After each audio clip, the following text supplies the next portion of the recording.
Hello and welcome to another episode of Knights of the Storm. I'll be your host today, Ashley, Think, Change, Repeat. And with me, I have my co-host, Knights of the Storm. We have with us Jason Barker. Hello, Jason. Hey, hey. And we have the wonderful Karen Carpenter. Hello, Karen. Hi, Ashley. Great to see everybody today. Very good to see you. And with us, we have returning guests to Knights of the Storm, Courtenay Turner. Hello, Courtenay. Hello. Thank you for having me. Thank you so much for being here today. How are you doing? Doing well. Yeah. Wonderful. Okay, so as we had talked about a little bit earlier, we're going to do our verse of the week, and then we're going to get into an episode, and we're going to be talking about a lot of different things I think could be under the technocracy umbrella. So we will go ahead and get to this next part, and then we'll move on. So Jason's handling the verse of the week for us, and here we go.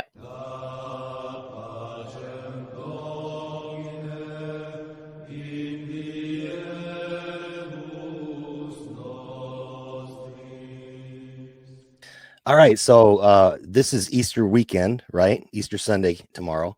And I thought I'd do a two-part verse of the week because it's kind of important. The resurrection doesn't, well, it's one part of it, but the death is the other part of it.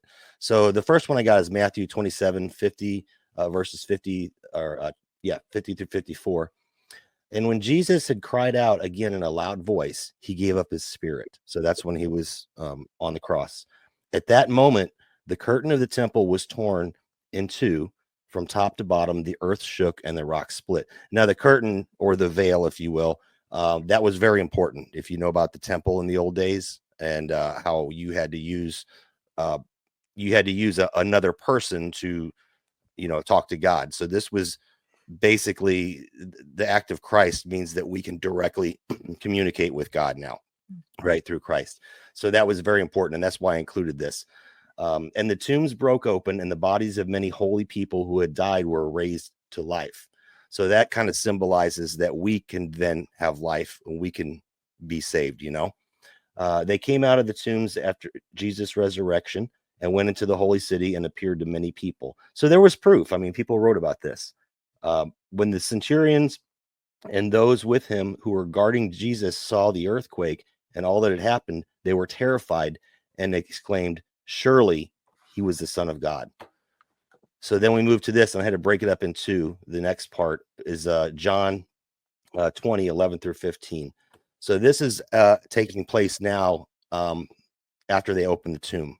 So after he resurrected. Now Mary stood outside the tomb crying as she wept. As she wept, she bent over to look into the tomb and saw two angels in white seated where Jesus' body had been, one at the head and the other at the foot. They asked her, "Woman, why are you crying?" "They have taken away my Lord," she said, "and I don't know where they've put him." At this, she turned around and saw Jesus standing there, but she didn't realize that it was Jesus. He asked her, "Woman, why are you crying? Who is it you're looking for?" Thinking he was the gardener, she said, "Sir, if you have carried him away, tell me where you've put him, and I will get him." And it continues on. Jesus said to her, "Mary." She turned towards him and cried out in Aramaic, Rabboni, I guess that's how you say it, which means teacher. And that's what they often referred to him as, a teacher, right? Jesus said, "Do not hold on to me, for I have not yet ascended to the Father. Go instead to my brothers and tell them, I am ascending to my Father and your Father, to my God and your God." And basically, in both of those portions from Matthew and John, one of the things that we see is that people were convinced that this really happened, right? They were, because it did happen. And then another takeaway is that they were told to go tell people. So that's what I get from Easter, is that we're supposed to, well, number one, we have to appreciate it, appreciate the gift, but then tell others. So that's my take on it. Very good. Thank you for sharing that, Jason, and a nice way to kick off our show and here on Easter weekend. So thank you very much. Karen, Courtenay, do you guys have anything you want to add to that? Beautiful. Yeah. Yeah. And I'm looking forward to going to church tomorrow and enjoying the feeling that being there with everybody, worshiping together, and the beautiful music and family and friends. The healing and restorative feeling it brings. Absolutely. Let me ask you guys a question real quick, just while we're on this. What's your take on doing like the whole Easter egg thing? Because my wife, my grandson's 4 years old, and she's going to be hiding eggs around. And I know we did that as a kid when I was a kid. But we also got the message of what Easter was about. It's kind of like the same dilemma with Christmas. Mm-hmm. Do you do the whole Santa Claus thing and the Christmas tree and all that? A lot of people, a lot of Christians say, "Oh, that's pagan stuff." But I don't think it's. I think it's American culture, and my personal opinion, I think it's okay to do that as long as the kids know what it's really about. Same with Halloween, all that stuff. What's y'all's opinion on that? Yeah. I have an opinion. Shall I go? Shall I Sure. state it? Okay. Well, I'm looking forward to it. And in my family, we do go to church. I don't go every week, but I was raised going every week, and we go fairly often. My mom is still active in the church, and she still sings in the choir since I was a little kid. So to me, it's a tradition, and we know the reason in my family. So we do bring that into it also. But to keep the traditions and to do that with your family, I think if we don't do that, what are we going to do? Watch TV together, play a video game, right?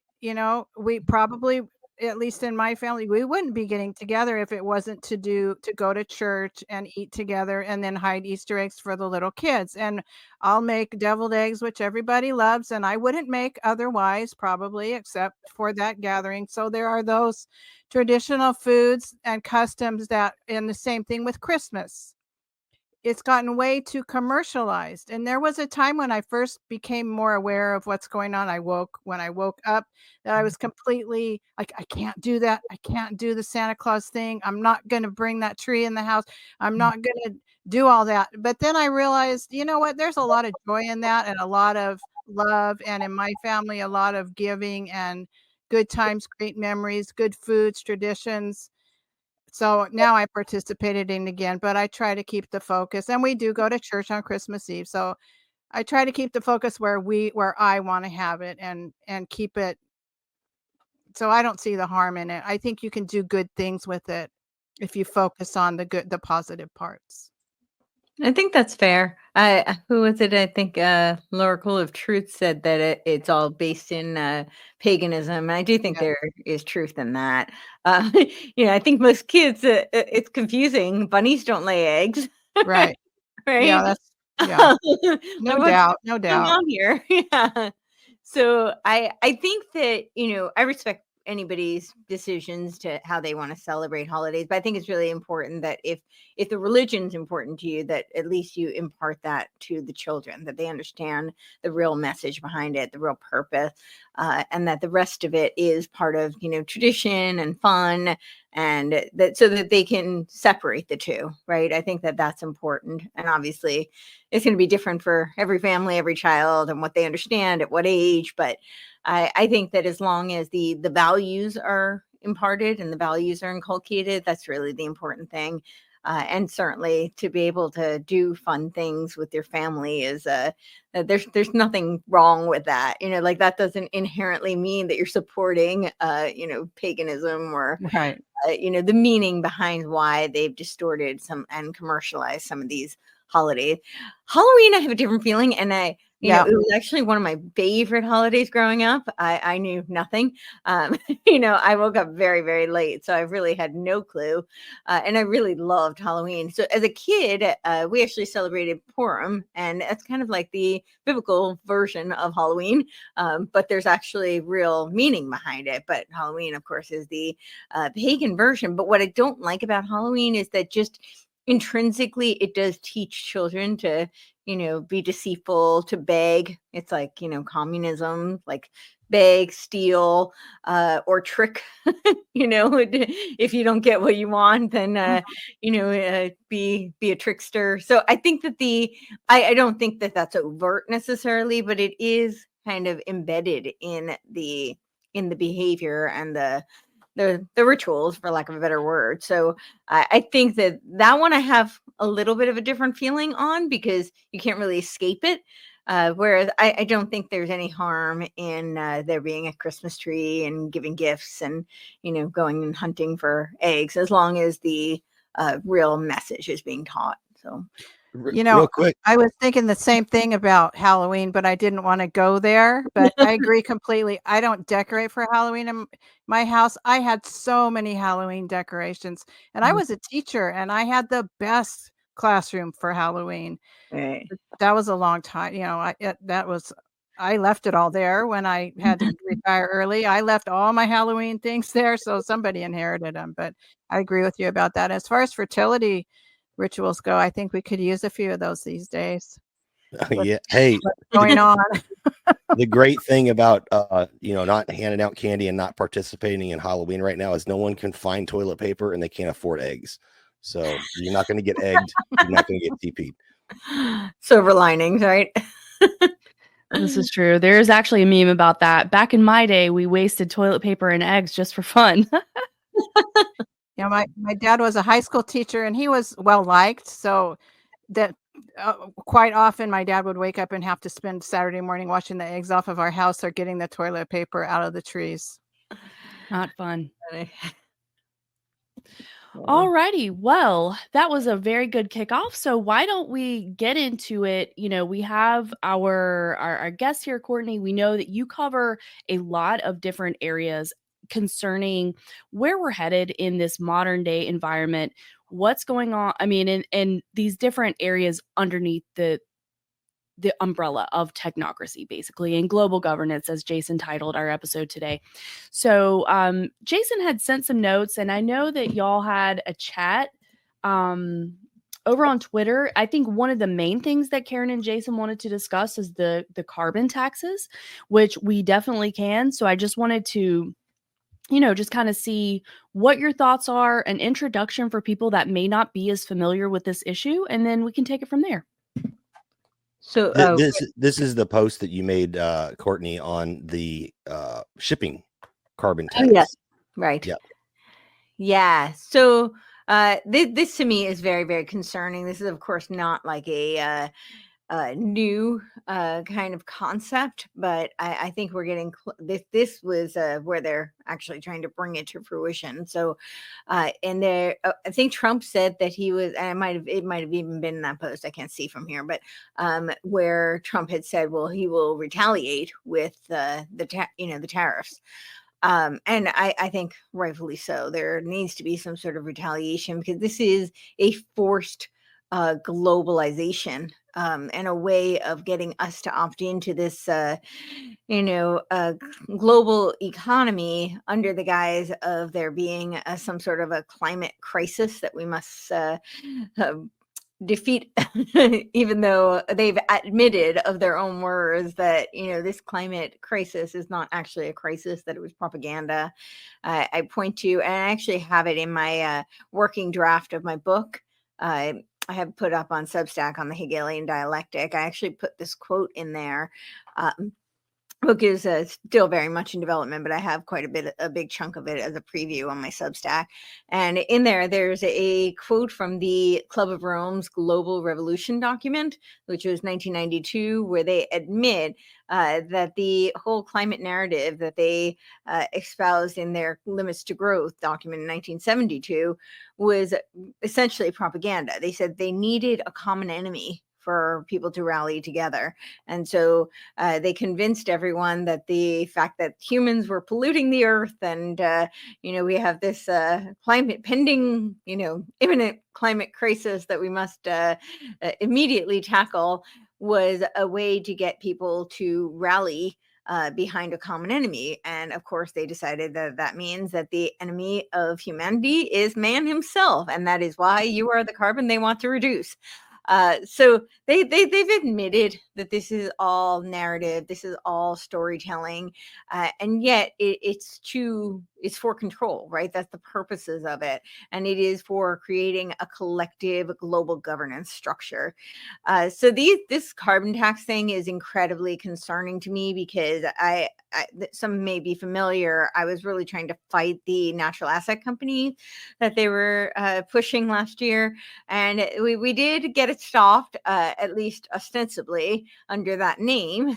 They, did rescind their proposal to put the new class of companies up on the New York Stock Exchange. However, they've renamed it, they're rebranding it. It's now called the Sustains Act, and that is still very much alive and well. And this whole agenda has not gone anywhere. They think that they're going to make upwards of what do they say, $5 quadrillion. This is not even like a fathomable number, right? This is just astronomical. Most of us really can't even comprehend what that means. But that kind of money is not something they're going to just walk away from. But they know that there's a lot of pushback, just like with the DEI, right? So they rename it, they rebrand it, but they don't necessarily leave it on the table or walk away. And this is my concern with what you're seeing with this carbon tax, because this is a way of sliding it through and kind of forcing it upon us. And it's also, I think, a way of ushering in this this transition of our current economy, right? I think they really want to get us off of any kind of tangible dollar. I think they want to crash the US dollar. I don't think it's going to be as imminent as a lot of people are saying. When they saw the stock market start to go down, trend downwards, a lot of people were saying, this is it. The markets are done. The dollar is done. There was a lot of fear porn. And my antenna kind of goes up when I start seeing the media and the social media, which is really just like the counter intel pro media, in my opinion. That when I see them all kind of in lockstep, like a very Operation Mockingbird type of a scenario, then I start to think, okay, there's a lot of panic going on, and I think they're trying to instill fear to create that result. I don't necessarily think that that's going to happen soon, but I do think that they do have a timeline, and I think around 2028 they'd really like to see that transition happen, and I think they're laying a lot of the groundwork for that currently. And this carbon tax is where it's really going to create that separation between the so-called elites, which I call the parasite class. I know they call us the parasite class, but I think they're actually the parasite class because we're their serfs, right? They want to create a neo-feudal technocratic system, and they still do need their serfs to do their bidding so that they can live the life of luxury that they think they're going to have. And I think this global tax is a way that they can create that stratification. You've already seen it from people like Al Gore, who, his home and all of his jets, somehow that's excusable because he's bought so many carbon credits that, somehow it offsets all of the greenhouse gas emissions that he's polluting the air. So I think that's really what that's all about. And it's a way of enslaving us. So I'm concerned about it. Yeah, I definitely think that we're seeing from their perspective this multi-pronged attack on us, right? From all the different things. I was just listening to one of your episodes where you were talking with the guy from Technocratic News, I think is the website. And so there's all of these different things that are, I'm sorry, go ahead. Patrick Wood. Yes. He's wonderful, and he's been covering this for decades. Yes, it was a great conversation. But what we see is this multifaceted approach that's intruding in our lives in a lot of different ways. So we do have the carbon credit here, and we see the introduction of, like with COVID, for example, the mRNA technology. I know you've also been covering the education side of things, so it's sort of all coming together in these pieces. And the other thing is that their playbook is very consistent. So as far as like what you were talking about with the natural asset company and pushing back on that, yes, they do allow a little bit of pushback, but then they're not giving up. They'll come back in some other iteration, and it happens over and over again, whether that's, Obamacare, that was like Hillary Clinton care before that, so we know that we can do pushback, and they do come back. And I'm not saying that I'm necessarily rebrand. I just want to clarify that, because what they do is they rebrand because they think that people will be placated. right. People kind of go back to sleep. Oh, okay, we combated that. We're good. We can move on, go back to sleep. Right. And then they come back with a name that's not recognizable, a new rebranding, Right. new face. Yeah. Sorry.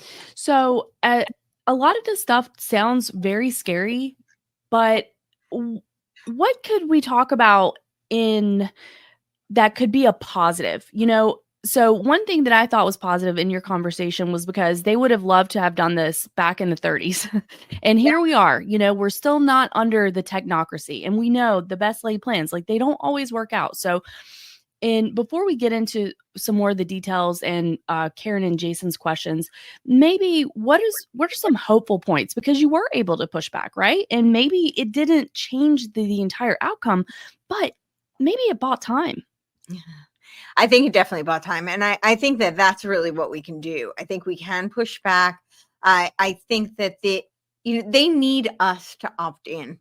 And I think I like to paint this from the biblical perspective, regardless of what anybody's worldviews are, because I think this is really what they're looking at. They're looking at, we have free will, right? Which I believe is this beautiful gift from God. And free will is not freedom. I make this is one of the concepts I really try to flesh out in my book, because I think it's so incredibly important. And I think it's conflated quite often.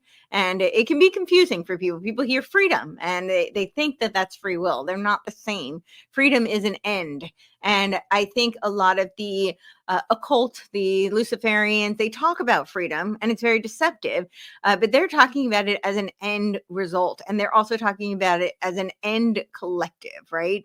So a good example is like Nietzschean will to power. This is freedom. This is radical freedom, right? Or Aleister Crowley's Thelema cult, they talked about doing what thou wilt.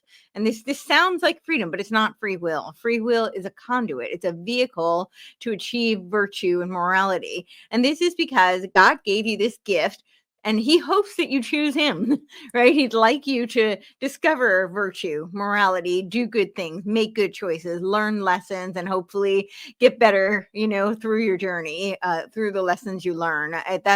That's the gift that we were given. But also Lucifer, Satan, wants to be chosen as well. And I think this is why you see a lot of people always ask this in terms of, like the theories around what happened with the stabbies, right? Do we really need that? Because they can do smart dust, and they could just, put it in the water, or, if you subscribe to the theory around what that was, right? That's the argument I hear a lot. And I think they possibly could if we subscribe to that theory. However, I think they want us. First of all, it wouldn't be as effective, right? Shorter term, we are amazing detox machines. The body is incredible in its ability to heal itself, so it wouldn't be quite as effective. But even if it were, it means they're forcing us. And they want us to opt into our own hellscape, our own tyranny. And I think that in some ways that's a silver lining, because if we don't comply, that's actually a huge bulwark against their plans. And I keep talking about how if we just go back 5 years ago, if more people said, I want to breathe air and I'm not covering my face, I don't think we would have gotten to the point where they could have en masse insisted on injecting experimental drugs. I think that was the beta test. And unfortunately, so many people failed and they complied. And, we see the same thing. We could go back to, the Big 9 event, Big 9/11, right? And I think they were very successful. 11 is like a, magic spell number, right? It's the number of divine trickstery. And they really were successful in casting that spell, convincing us that we should give up our freedoms and our liberties for a little bit of security, right? Because who knows what someone has in their shoes. So we must all. That's it. Yes. Those dangerous, dangerous shoes.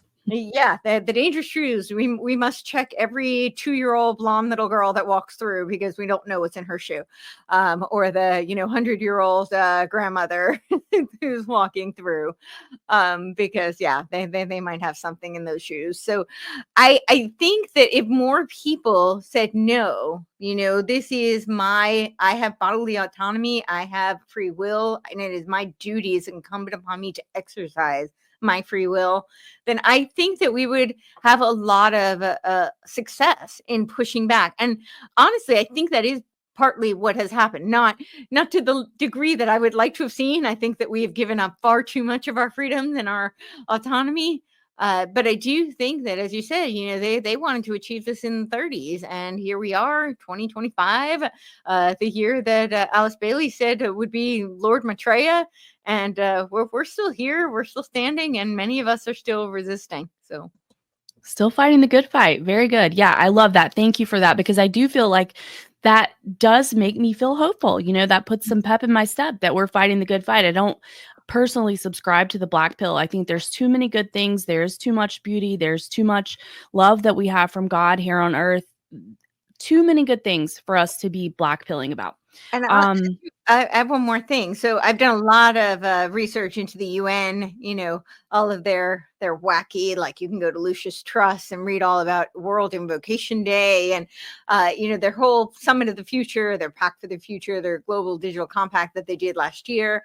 And in all of these documents, they keep talking about how they're very far behind. And this is very encouraging. And they usually attribute it to the United States. Go us. Not to say yes. we're perfect. There's a lot of flaws here, but I like that we're kind of a thorn in their side. At least that's what they say. So I'm going to take their word for it. And I think we should continue to be the thorn in their side. So Wonderful, wonderful. I absolutely love that, and yeah, I'm happy to be part of being a thorn in the side of the UN plans. yeah. So I did want to go check in with Mrs. Karen Carpenter and see if she had any questions or comments that she wanted to throw in here. Well, daily, I feel like it's my duty to wake up and drag my feet. I am dragging my feet into this technocracy and this dystopian future, and it's natural to me, and I can't look myself in the mirror if I don't do it. And I feel like I owe it to my dad and my grandparents who worked so hard and just were such great people and did so much to get me where I am.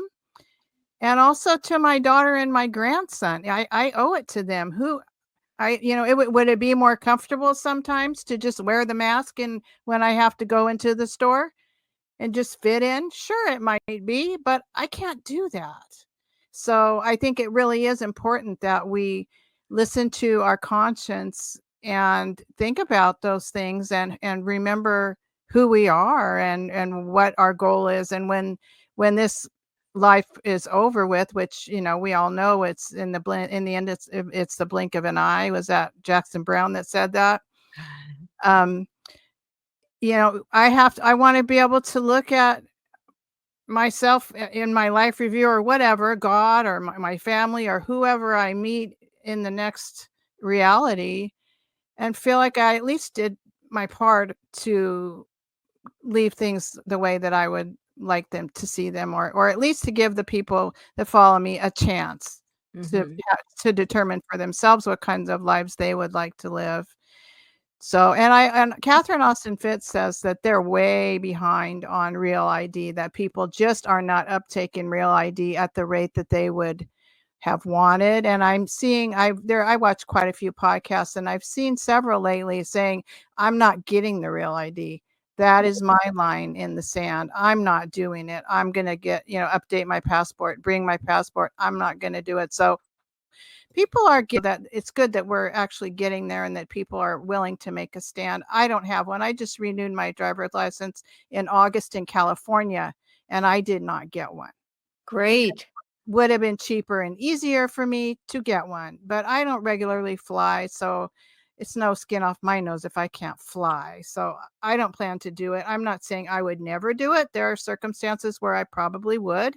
But as for now, I don't plan to do that. So I think that it's important that we resist in any little ways that we can, not buying a smart appliance when you have a choice to stick with your old-fashioned appliance. Get your old washing machine fixed instead of buying the new smart washing machine that hooks up to everything, and also will not last. And if you ever need to repair your smart appliance, it's going to cost you an arm and a leg. So I think that it's, that there are a lot of things that we can do to just slow the process down. Yeah. I got a new car and I've never hooked a phone up to it. I refuse to let it couple with my phone. Yeah. So just those little things. I think it's that we are a lot more powerful than we realize. Look at how hard this is, how the plans and scheming and pounding over and over and over again, trying to get us into this, the shape that they want us to be in. So I think we're a lot more powerful than we think, and we have to remember that. Yeah, I agree. I flew recently actually, and they wanted to do, they do the biometric data. They want to scan your eyeballs, and uh, and I said, can we not? Like, I mean, I was just so confused. You're flustered. You're walking through, and he just looked at me like very baffled, and I'm like, yeah, let's not. And then I realized, like, oh, I was probably really rude. So it's like, is there something else I can do instead? I apologize. I'm like, oh, I'm sorry. And he's like, just go, go. Like, I don't Good want for to deal with you. you. Good Yeah, for I you. always turn on the facial recognition if I have to fly, which I don't like it either, but I'm like, no facial recognition.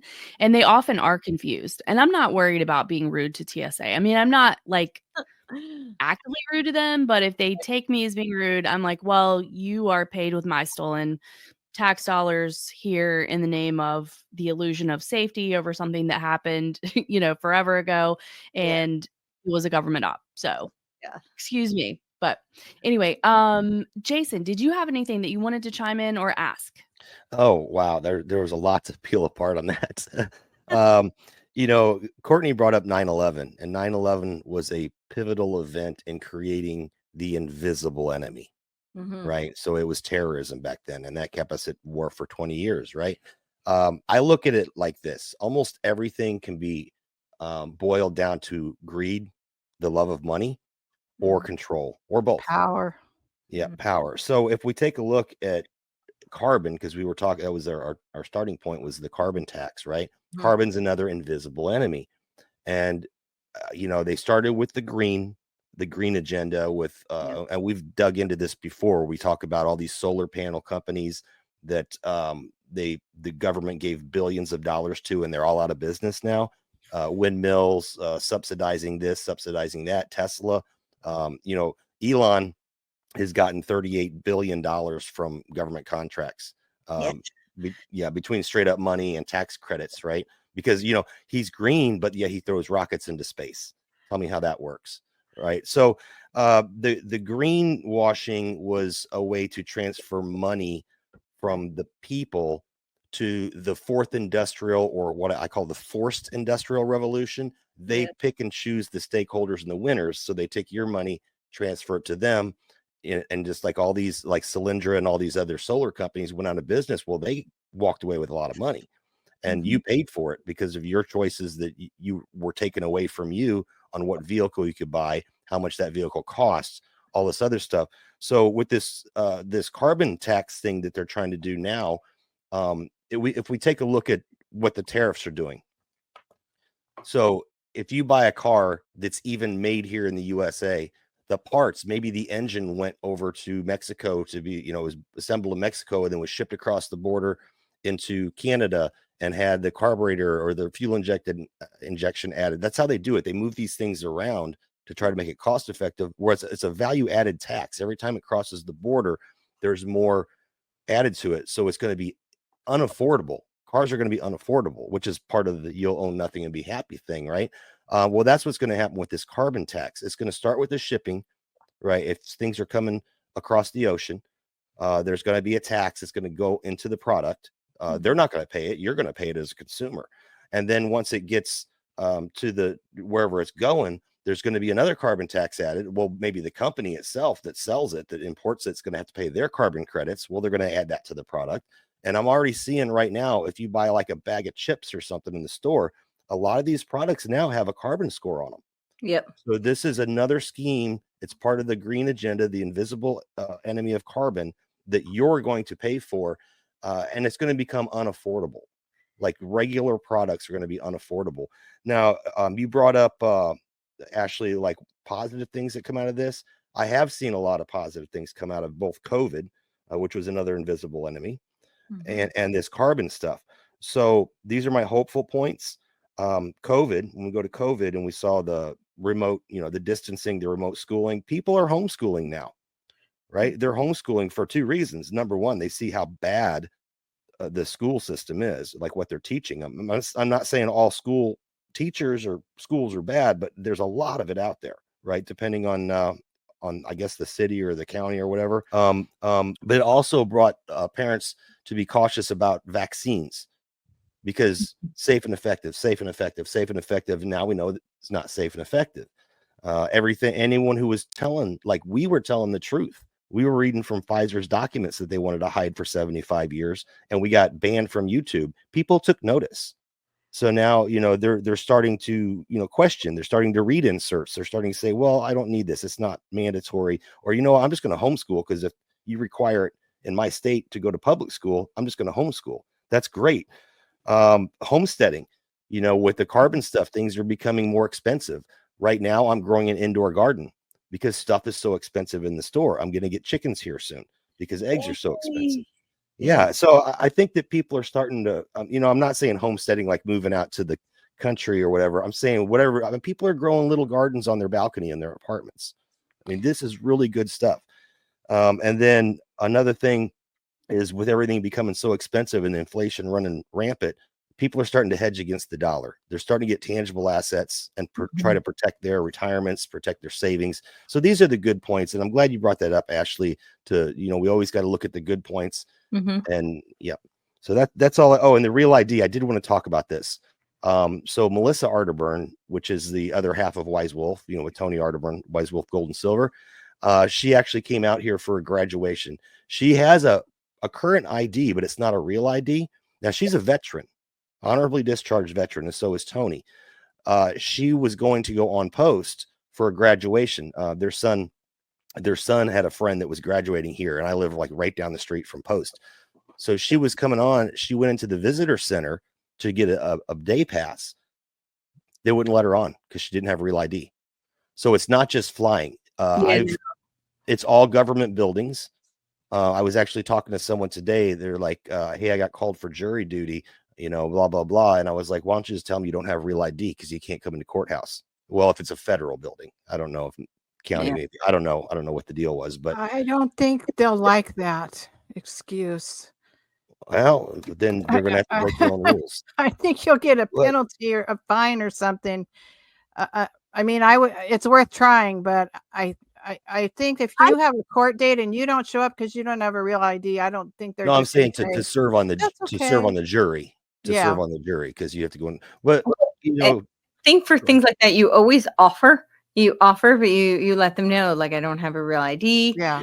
Because I actually, for jury duty, and I've done this in several states. I've said I'm happy to, when I get called, I'm happy to serve. However, I'm visually and hearing impaired, so I would like to be accommodated. This is, ADA, like they theoretically should accommodate. But I make the point that if I'm not accommodated, I'm not going to be very well served. So passport should work. They never do it. They just drop me. Well, the last point I want to make before I get off my soapbox is like Courtenay. I agree with Courtenay. I think that they want you to, whoever they are, whatever the situation is, they want you to opt in on your own. And Karen, you're saying to drag your feet, to push back against it in any way you can. I agree with that. However, at some point they do force you.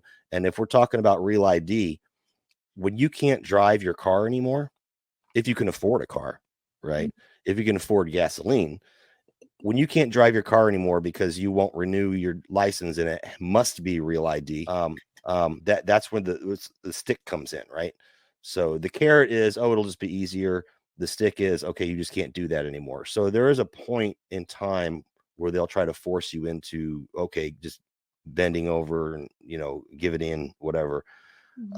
So that's my thing. I see it everywhere. In the Army, I refused the jab, and they made it very, very, they tried to make it easy. They're like, hey, if you get the shot, you can go out in town and have lunch, you can do this, you can do that. You don't have to wear a mask anymore in the office when everyone else is maskless and I have to wear a mask. You don't have to take this test twice a week to make sure you're not sick. There's a lot of things that they did where they were kind of dangling privileges in front of me. For the people who got the jab, had all these privileges, and I was restricted. But I stood my ground, and eventually they're like, okay, we're just going to kick you out. Of course, they didn't. Thank God. I made it to my retirement. But it was the carrot and the stick thing. And they're doing that with everything. Once you've seen it, once you've done the research like Courtney's done, you see the broad picture. It's pretty easy to see what the game plan is. So I'm sorry, I was on a soapbox there, Ashley. No worries at all. And I do want to get Courtney's thoughts on another thing. So one of the things that you had mentioned, and I know that you've been covering this, is the school choice element.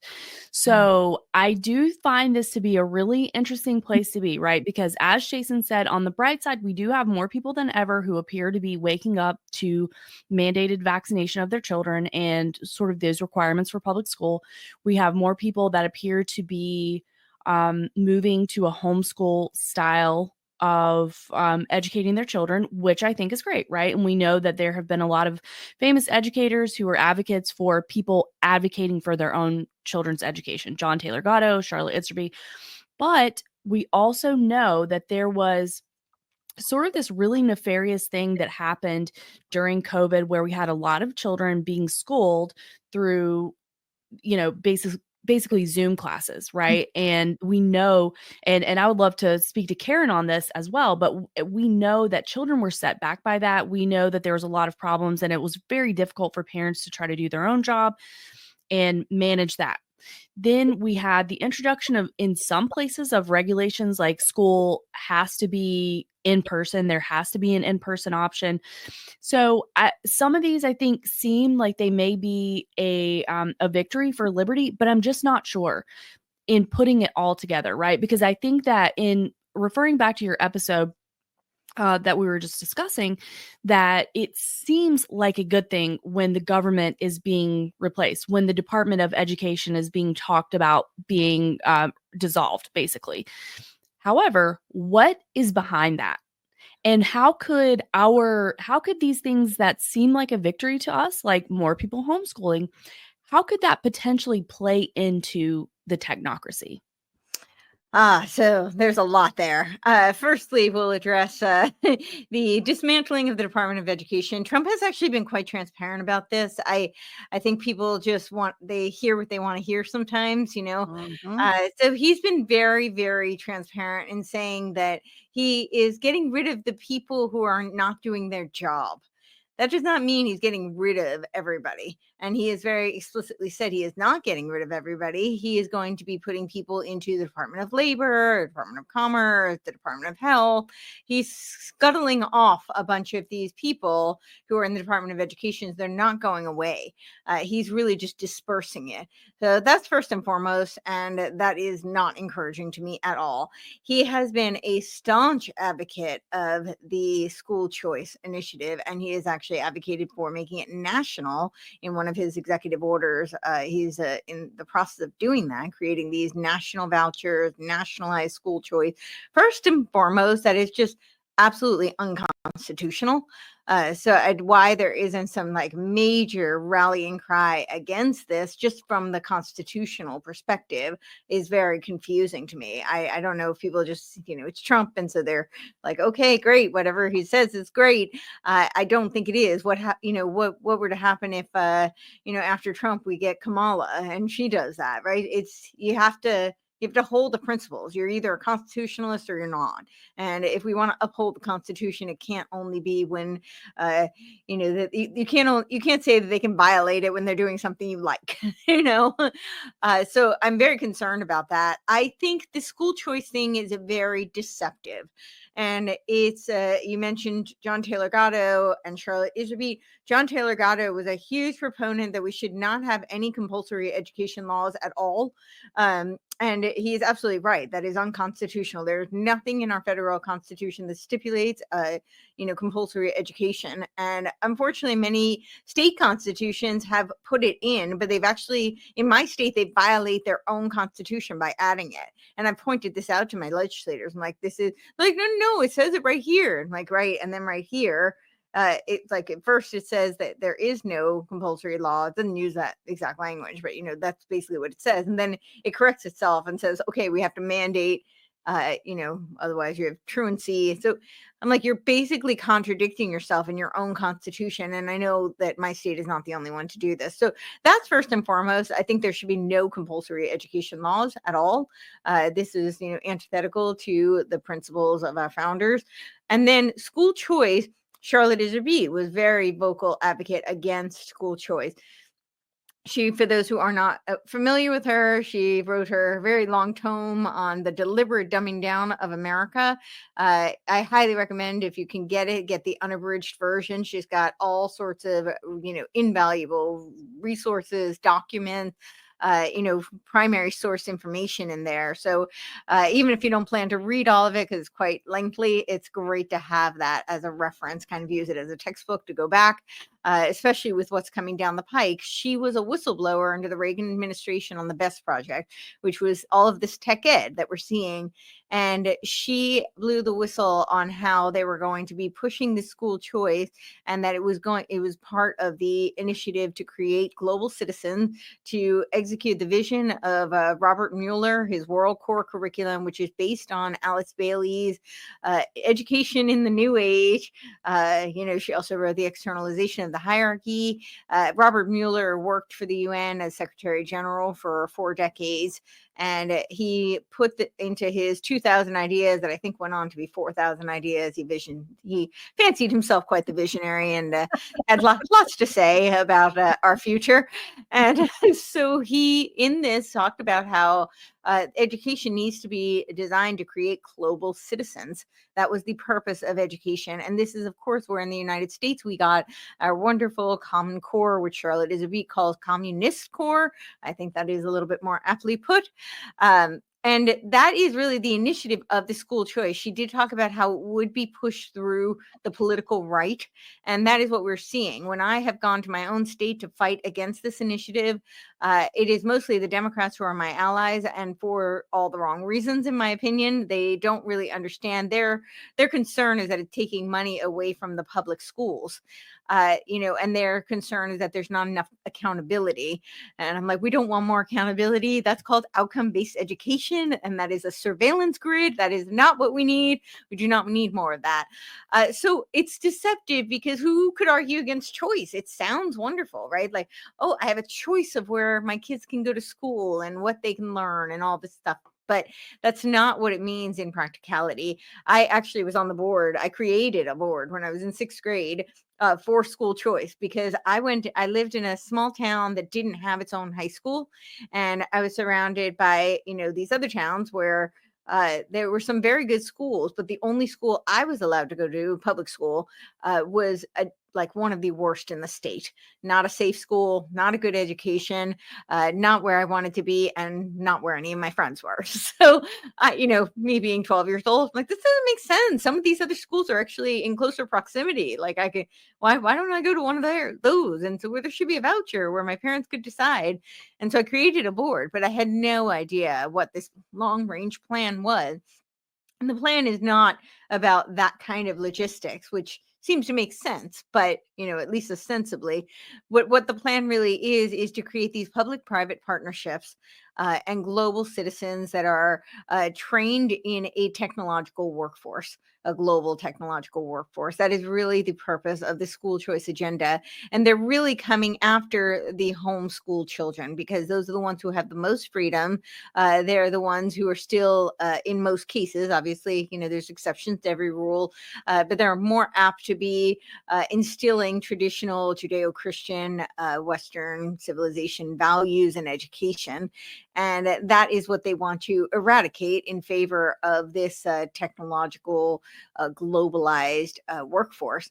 And our education system that we see today was exported through the Prussian model, right? This was literally out of the Battle of Jena and the Napoleonic Wars in 1807. The soldiers rebelled. They decided this was why they lost the battle. And so we needed to create an education system that would breed for compliance and obedience and eradicate the critical thinkers. And that is what the Prussian model was designed to do. And this was exported through, the whole Leipzig connection with Wilhelm Wundt, who literally believed that humans had no soul, were devoid of a soul, and therefore it's fine to train us like lab rats.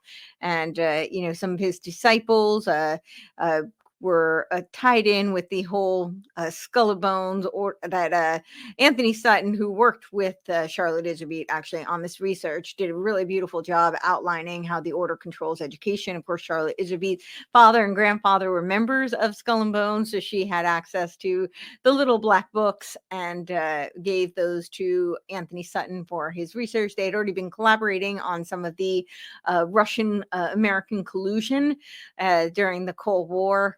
And of course, they were using Russia as a beta testing ground for globalized education. They were also using it, the Fabians, and there you can read, Beatrice and Whitney Webb outline this, that they talk about how they're using the Soviet Union as a beta testing ground for economic planning, which is code for, communism essentially. And they wanted to export that to the United States. So all this to say that this is, I know I went on for quite a while, I apologize, but it's a very concerning agenda, and especially in regards to the technology, because most of what is happening now today with the children in school is they're learning through, iPads and they're through screen interfaces. I think they did a huge disservice by having children sit in a chair for 8 hours a day. But when they were sitting in a chair 8 hours a day and at least holding a physical pen or pencil and having to, they had to think of their own accord. There was at least some merit to that. Now it's all being done through cybernetic feedback loop.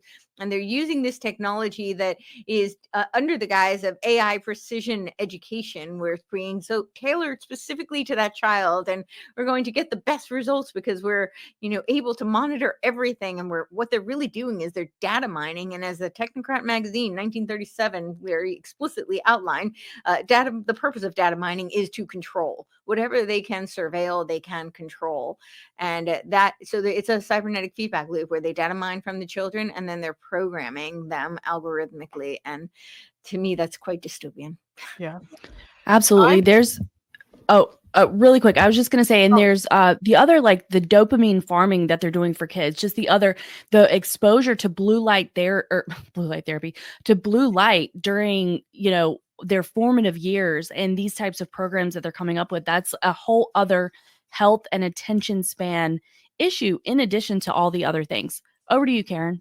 I was just going to say, I personally, I was teaching when No Child Left Behind and Common Core came in, and it was an absolute nightmare, just a nightmare. When I first started teaching, I felt like, and it was true, that my judgment mattered. What I felt was best for each child was it was okay to do that. I could design lesson plans and a course for each child, and work with the parents and the other students, and it was an interactive process and very creative. And I think the kids had a great experience, and I did too. But year after year, each year, the amount of creativity that was allowed, the amount of free thought and individuality allowed for each child was just taken away bit incrementally. And the teaching part became just reading a script, which I could not do. It was just horrible. So I've seen the harm that this causes children, personally, but also during the remote learning years, I had some kids who in the family, distant relatives, and they struggled so much. One was in junior high, and he's lost. He's lost now just from that. There was nobody. His mom wasn't going to sit with him every day and make sure he logged in and was doing his work. And so he lost several years of school, and I don't think he'll ever really make it up. Even kids who were homeschool or were logged in to theoretically doing work, most of them really weren't paying much attention unless you had a parent standing with them. So I think that the online learning is really detrimental in so many ways to kids, and also the attention span, the harm to their eyes, not having the social interaction. And we all know about all of that, so, and the attention span, but also IQ. Kids lost a lot of toddlers lost 20 IQ points during lockdowns. That's 20 IQ points. It's huge. It's devastating. Yeah. So one thing I wanted to talk about was propaganda at some point, but I'm not sure where Ashley wants to go yet. So go ahead, Ashley, back to you. Thank you. I also wanted to check in with Jason to see if he had any questions just on this particular topic, the homeschooling, and then I do have a question for Courtney as well.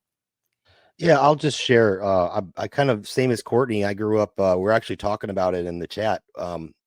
LTO in chat is from the same area that I'm from, or where I grew up and was born. And we lived in all these podunk little towns in Southern Illinois, and we didn't have any choice. I mean, some places had like a K-8 or whatever, but then you'd have to get bused to another town. But there was no choice there because of distance. Everything's Right. spread out there, so We you had had the one same choice. thing. Yeah. But then when I turned 16, my mom sent me off to live with dad, who lived in St. Charles, Missouri. That was a great school, by the way.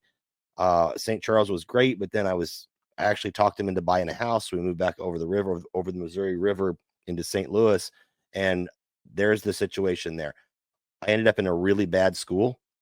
They had a different credit, for your credits for your classes system.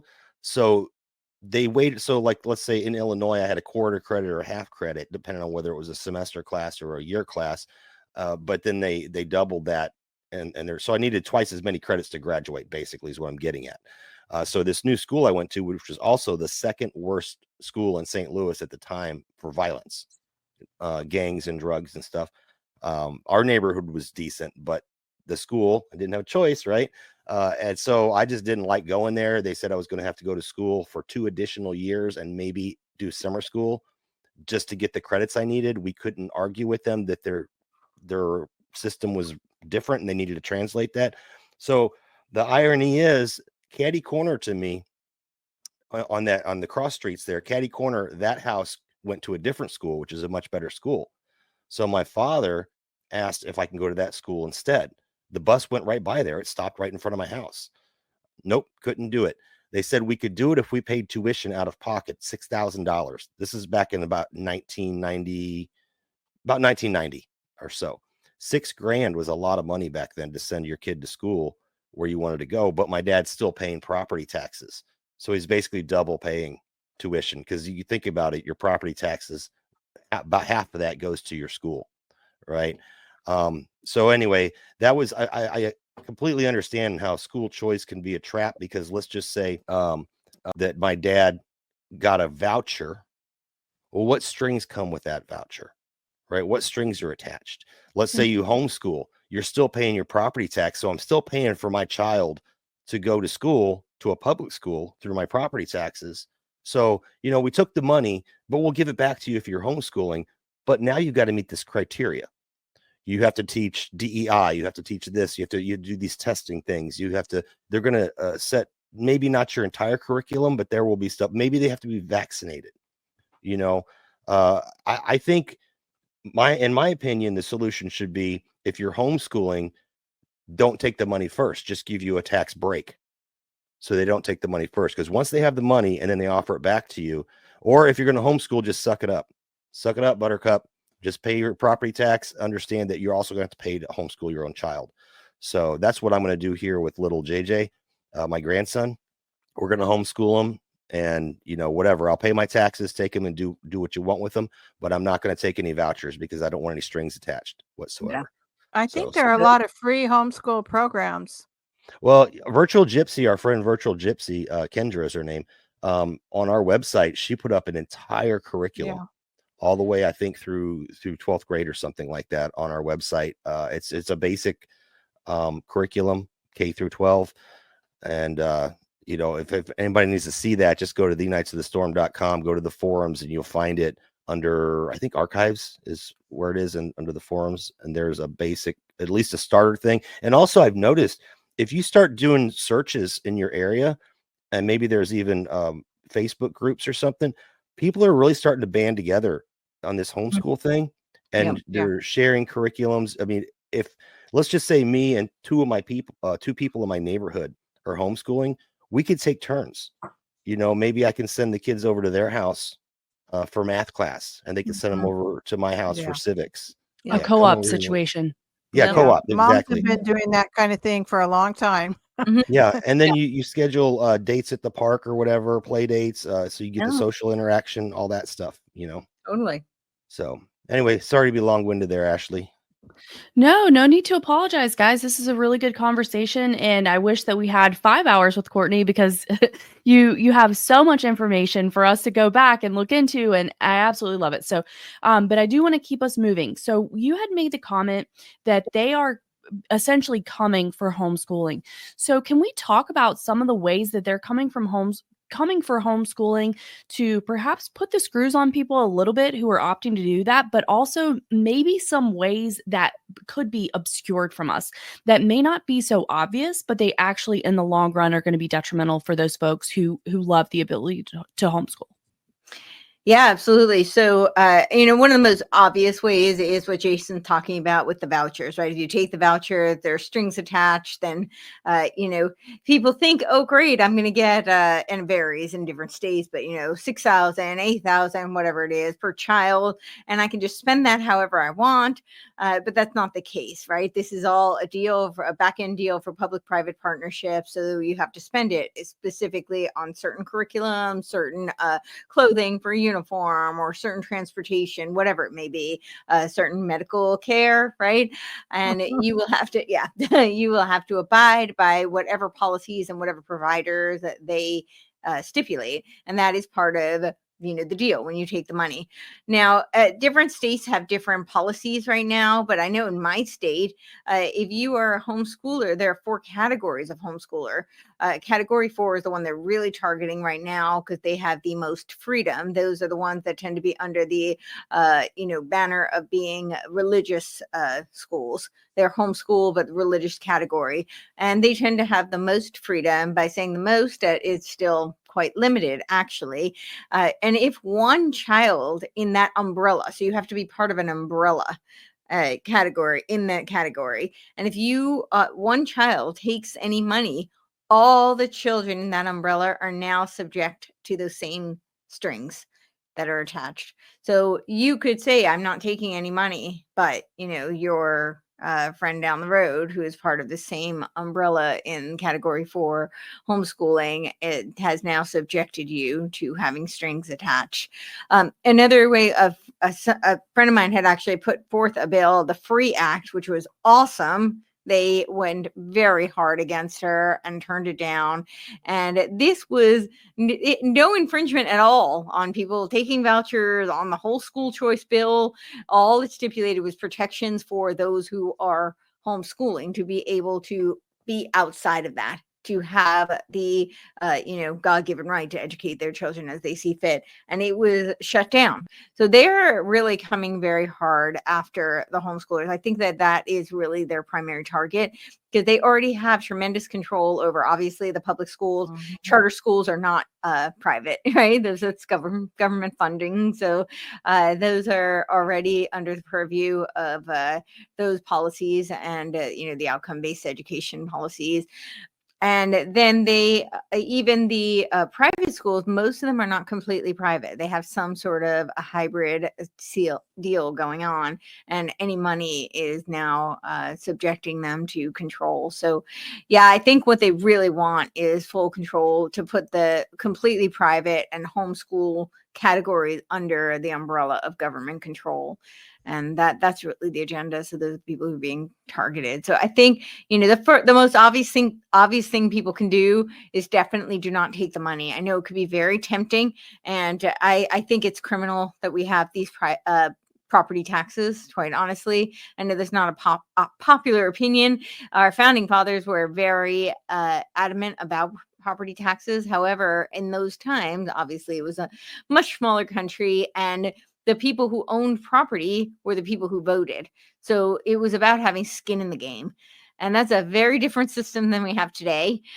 So the property taxes were really a way of saying, like, you're willing to take a risk. You have stake in the game, and you have skin in the game. And what we have today, obviously, we've got people who aren't even citizens who are voting. So it's not quite the same situation at all. But what we have is really insidious, because we have a system where people think they own their property, they own their land. But what happens if you default on your property taxes, the government seizes it, right? Eminent domain. And so essentially that proves that you're basically leasing your property from the government. So this is really a part of that long range to own nothing and be happy plan. So I have a huge issue with it, and I absolutely, do not condone this notion of paying property taxes for schools when you're not putting your children in them. And what the pushback that I've gotten from a lot of my legislators is, well, we really need to make sure that every child, has this education available to them, because there are a lot of bad parents and they just won't educate their children. And now, of course, this is true. There's always going to be bad parents. We wish there weren't, but this is just a fact of life. This happens, and there are parents who may not educate their children or do a poor job of educating their children. But the fact remains that throughout history, I mean, our founding fathers did not have any formal education. I would argue they were much more erudite than most people with PhDs today, unfortunately. But really, truthfully, I have sent like the Anti-Federalist Papers to people with masters and PhD level education, or doctorates, lawyers, whatnot, advanced degrees, and they have a hard time deciphering and with the reading comprehension of what is in these Federalist Papers. Just a short little paragraph of what was at the time considered fourth grade reading level. And these people did not have formal education. So formal education does not translate to being scholarly and well educated.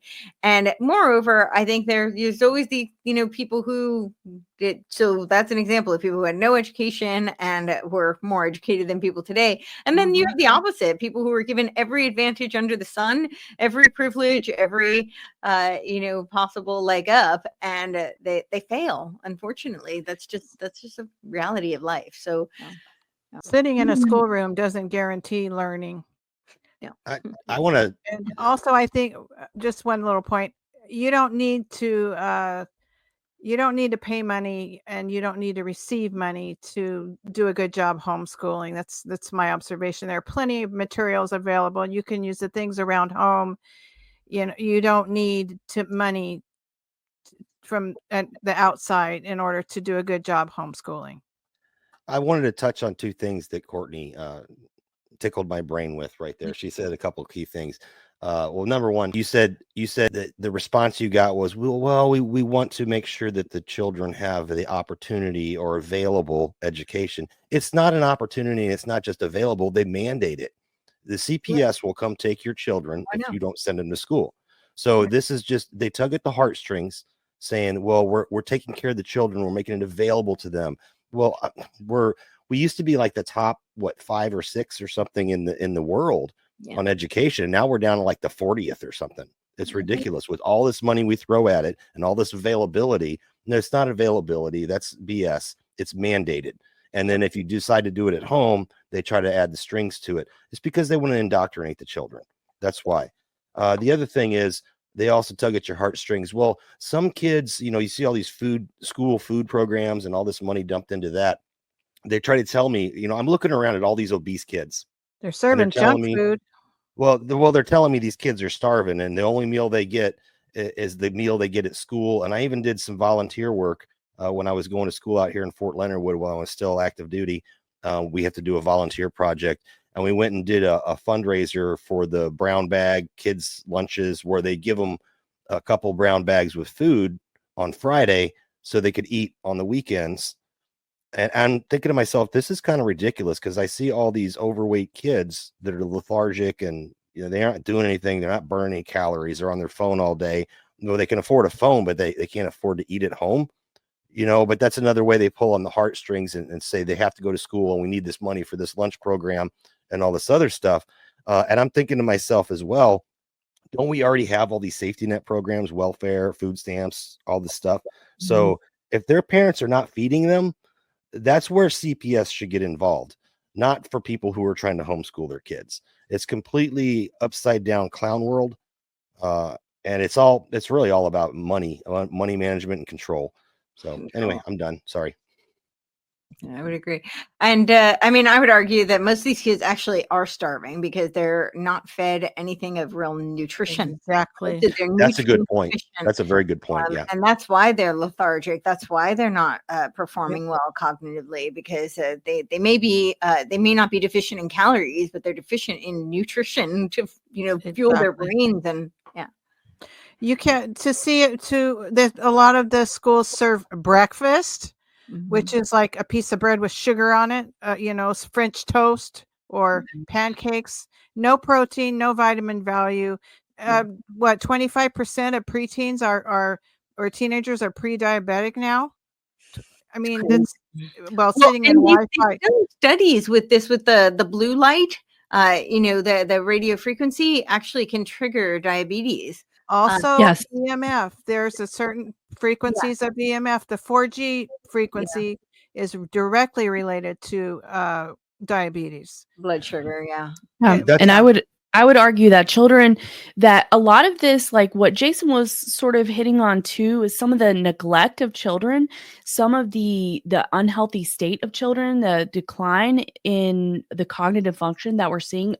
In my opinion, this is all deliberate. It is the dumbing us down, but it's intentionally. Absolutely. So it is through, harvesting data, a ton of screen time, a ton of blue light, a ton of hypnosis, but it's also poisoning us from the medical industry for things to keep us safe, right? And it's also poisoning us through seed oils and glyphosate that's in our food that destroys the metabolism of children.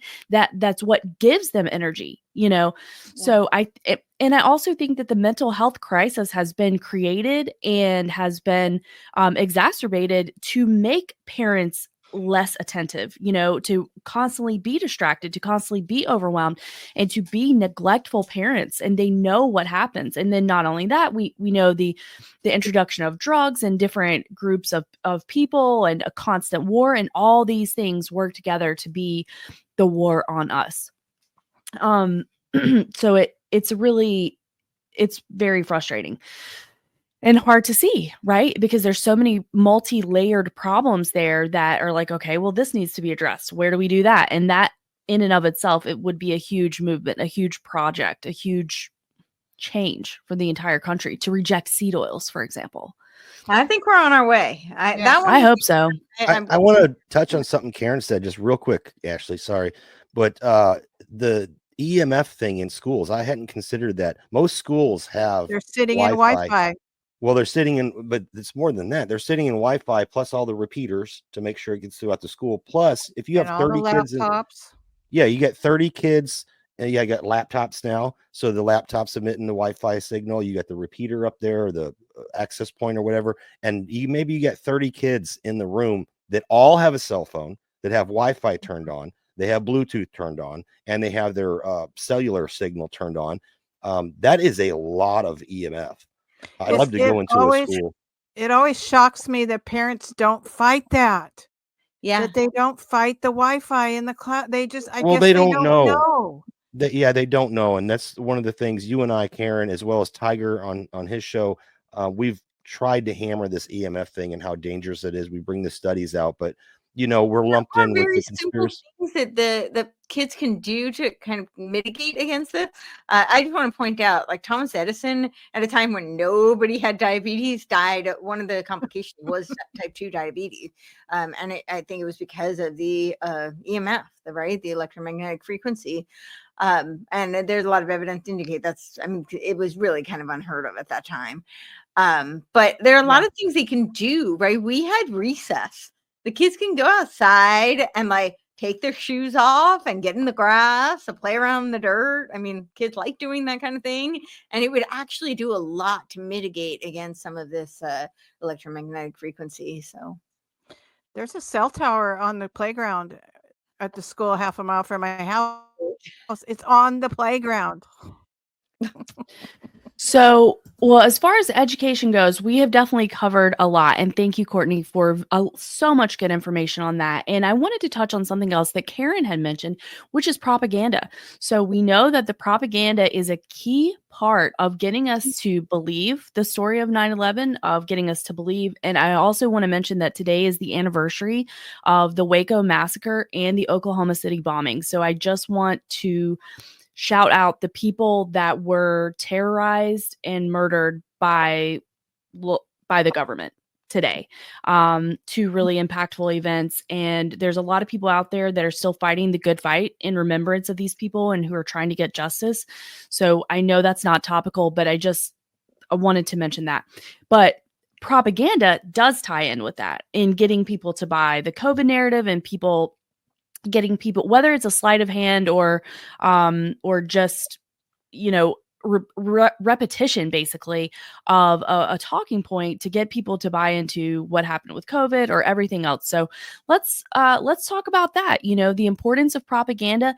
How is that being, from your observation, perpetrated the most these days?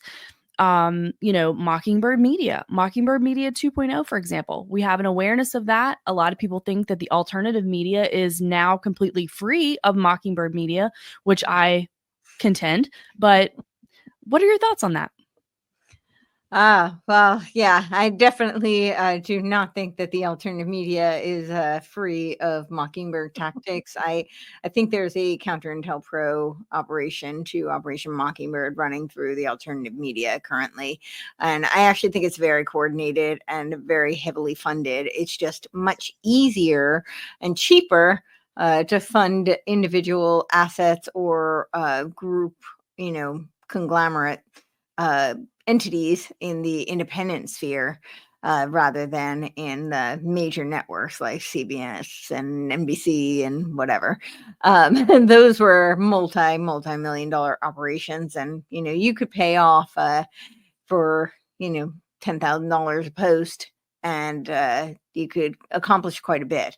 And I do think we're seeing a lot of that. And I think that it gets exacerbated through cybernetic feedback loops. So most people are getting their news through social media these days. They're not necessarily looking at mainstream media or television or even mainstream radio these days. A lot of people are going to the internet. They're going to their social media and they're getting it from their favorite influencer. Mm-hmm. And the algorithm is data mining them and then targeting them and siloing them.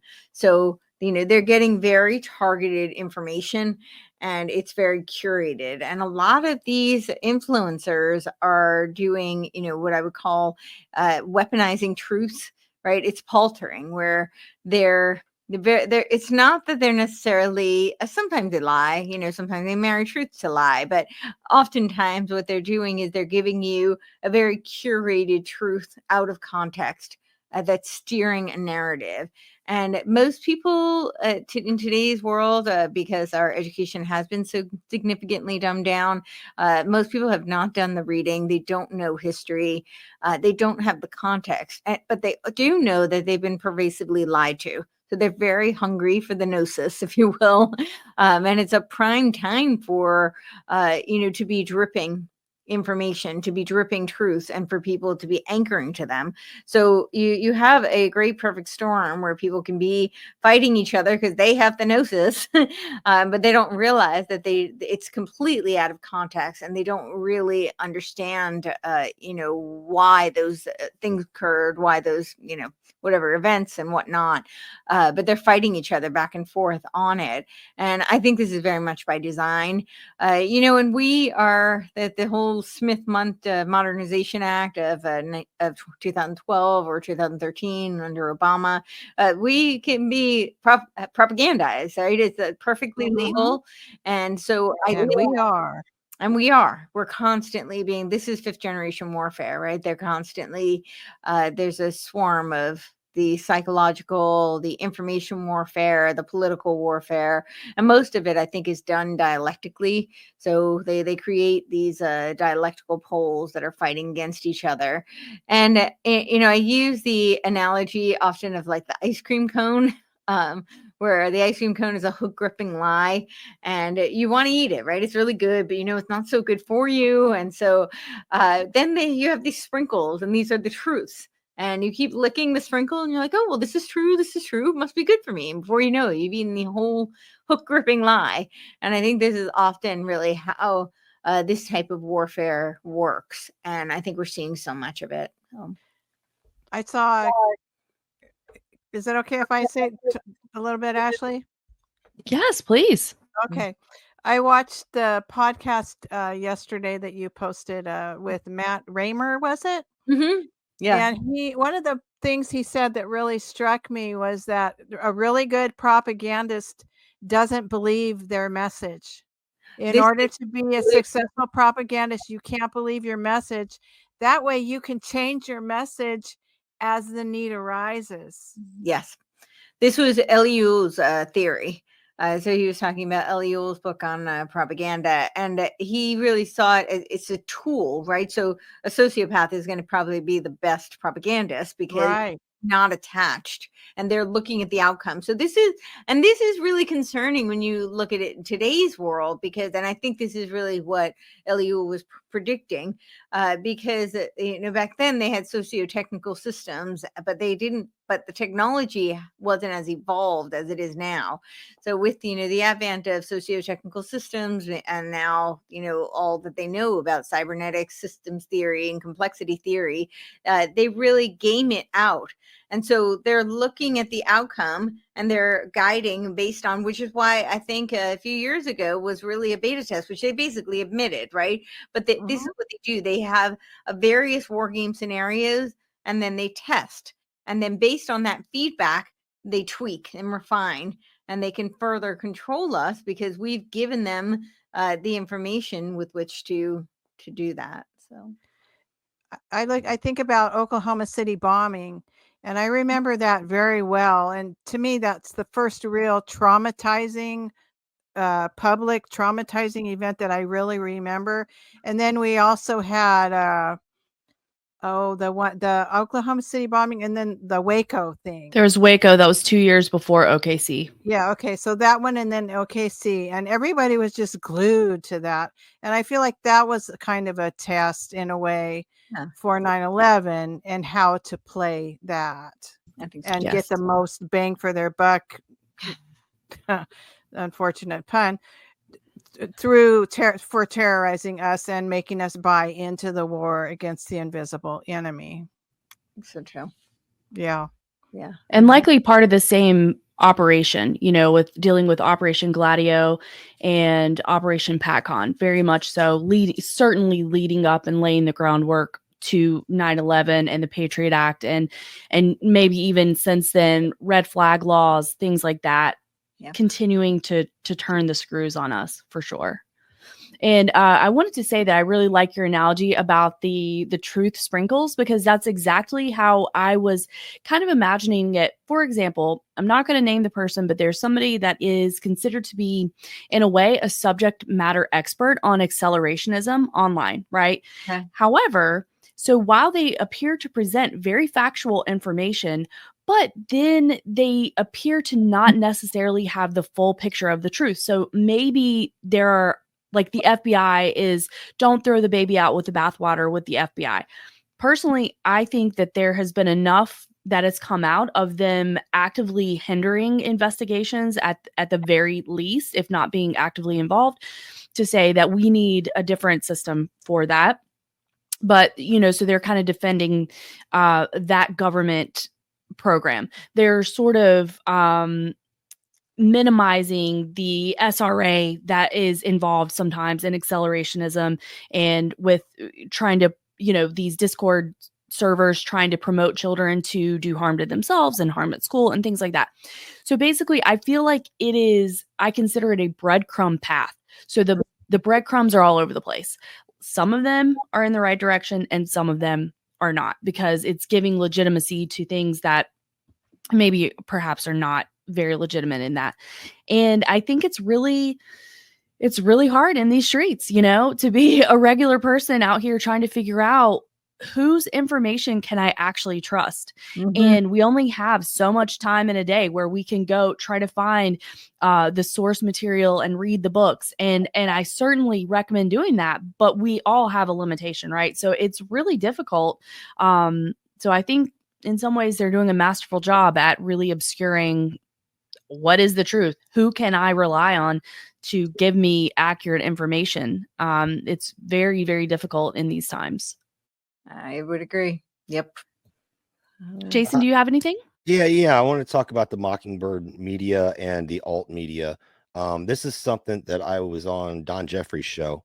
It might have been American Plugged. It might have been Don Jeffries. I can't remember, but everyone got excited when Tucker moved over to Twitter. And I was like, don't fall for it. Don't fall for it. This is what this is kind of scandalous. And the same thing with Dan Bongino going over to Rumble. It kind of made sense because Dan owns stock, like a major share of Rumble.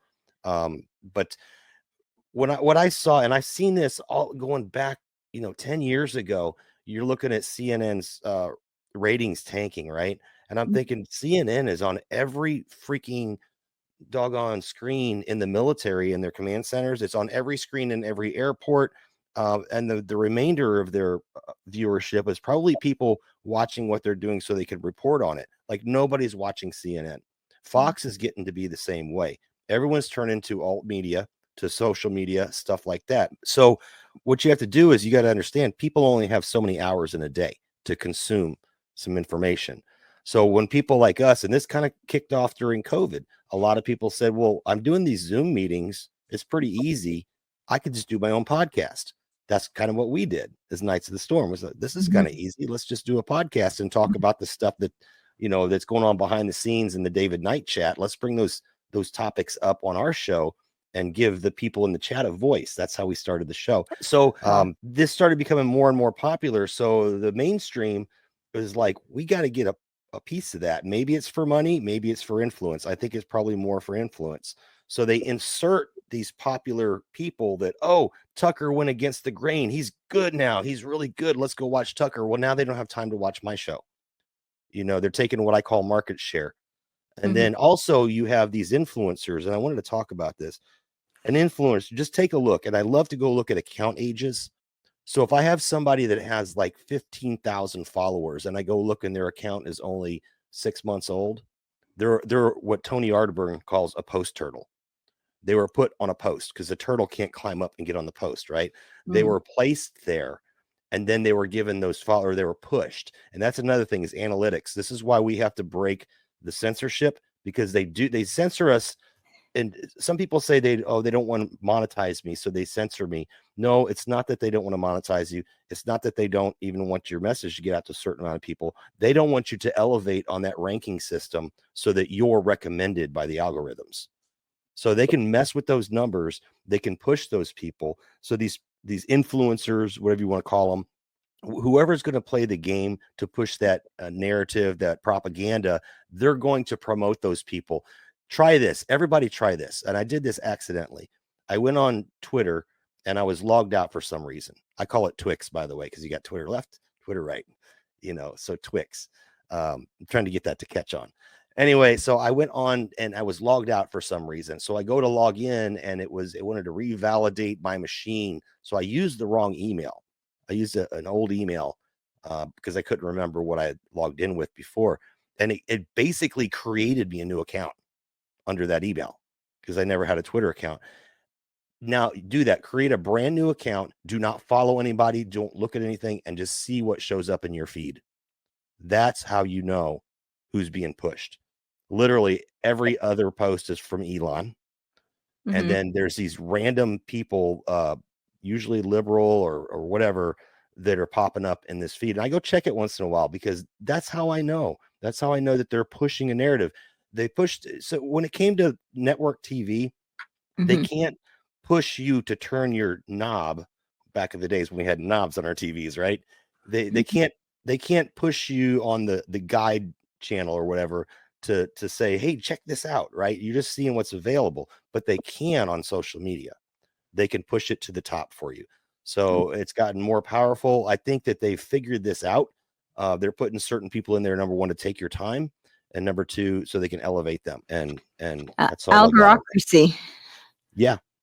Yeah. I've seen lately, for example, on Redacted, stories about time travel just being released, that we can travel through space and time, or these big sensationalist stories that are kind of rabbit hole, or kind of throwing us a bone for, to people, look, the truth is coming out, or other types of things. Some story about a Russians shooting down a UFO and 25 Russians soldiers being turned to stone or something, just these sensationalistic stories that I think are a distraction. Mm-hmm. So I was wondering what else you would like to talk about. Perhaps the way that crypto or stable coins or Bitcoin may be used to tokenize national resources, assets, or anything else that you would like to talk about. You're such a wealth of information. Oh, thank you. I'm very concerned about the digital currency push. I'm very concerned about it from so many different angles. I know Trump did put his executive order banning CBDCs. That's great. I'm not undermining that. That's definitely a good move. But I think people feel like they can rest easy. A lot of people who were concerned about the central bank digital currencies are kind of, placated. Oh, well, we're safe. And I don't think that's true at all. I know he is pushing these stable coins. He's also talking about possibly putting Bitcoin as a reserve currency, which is antithetical to everything that, Mhm. people like Bitcoin, by the way. So if you're a Bitcoin supporter, you should be very concerned against the and I'm seeing a lot of the Bitcoin enthusiasts really cheering this. Maybe they're not quite understanding the ramifications of that and why that is antithetical to it being truly free and independent and, a defense against fiat currency, because once it becomes part of the reserve, it's not. It's now going to be tied to the Federal Reserve. So I'm very concerned about that. I'm also very concerned about these it not coming from a centralized authority, it being in these network state communitarian kinds of implementations. And that, I think, here in the West, especially in the United States, is actually more likely. And I think it is, I think they're very aware of that. I think this is a cultural difference. Certainly in the East, I think they're much more amenable. China already basically has this. They're already using social credits and digital apps and a WeChat for basically everything. And I know Elon has talked about wanting to make X WeChat but better. I hope that we push back against that. I don't think it will be better, by the way. So how do we push back against that? We don't opt in. So I think people right now, it's one thing to be using it, even a paid membership, and then still, have your life outside of it. There are people who are really falling down this path of making it their everything, right? Their app that they can use to pay. It's where they get all their income. It's really their whole world. And I think that we should diversify. That doesn't mean that we need to be off of it completely. I think use whatever tools you can use, right? The tool itself is not inherently evil. It's the power that we give it and who's behind it and who's controlling it. I think that's what we need to be aware of. So, if you're using it for whatever information you can get out there, to try and help and to inform people, reach people, and connect with people. I mean, I've connected with you on X, so I think there are definitely good things that can come from it. But I think this idea of having it be the everything app is very concerning, and I'm also really concerned about these network states. I've been diving into this Game B thing, and that is very, very concerning to me because it's very deceptive. And it looks like it's going to be, it has a lot of like warm, fuzzy, appealing buzzwords, right? Mhm. It's all decentralized and you're going to be around like minds, and we're just, concerned about human flourishing, which by the way is a whole organization, right? The Human Flourishing Foundation, which is in part, it's partnership with Harvard, and it's about creating humanity 2.0. I would like to see humanity 1.0 flourish. Yeah. Yes. And I think their definition of human flourishing is not quite aligned with mine. So yeah, I think that's what we need to really be cognizant of. Their whole MO is very like John Stuart Mill, utilitarianism and for the greater good. It's all about the collective. So I'm very concerned about it, and it's very deceptive. And even though there are really big players involved, a lot of people have never heard of it. So I listened to that half-hour summary that you posted about yeah. Game B this morning. I listened to it while I was cooking our breakfast, and Uh-huh. it helped me understand it quite a bit. So if people are curious about Game B, Courtenay did post a summary. It's about half an hour long, and it did help clear it up for me. And then there's a kind of a creepy but entertaining AI song at the end. Is that an AI song? It is, yeah. Yes, my producer is now a musician and an artist.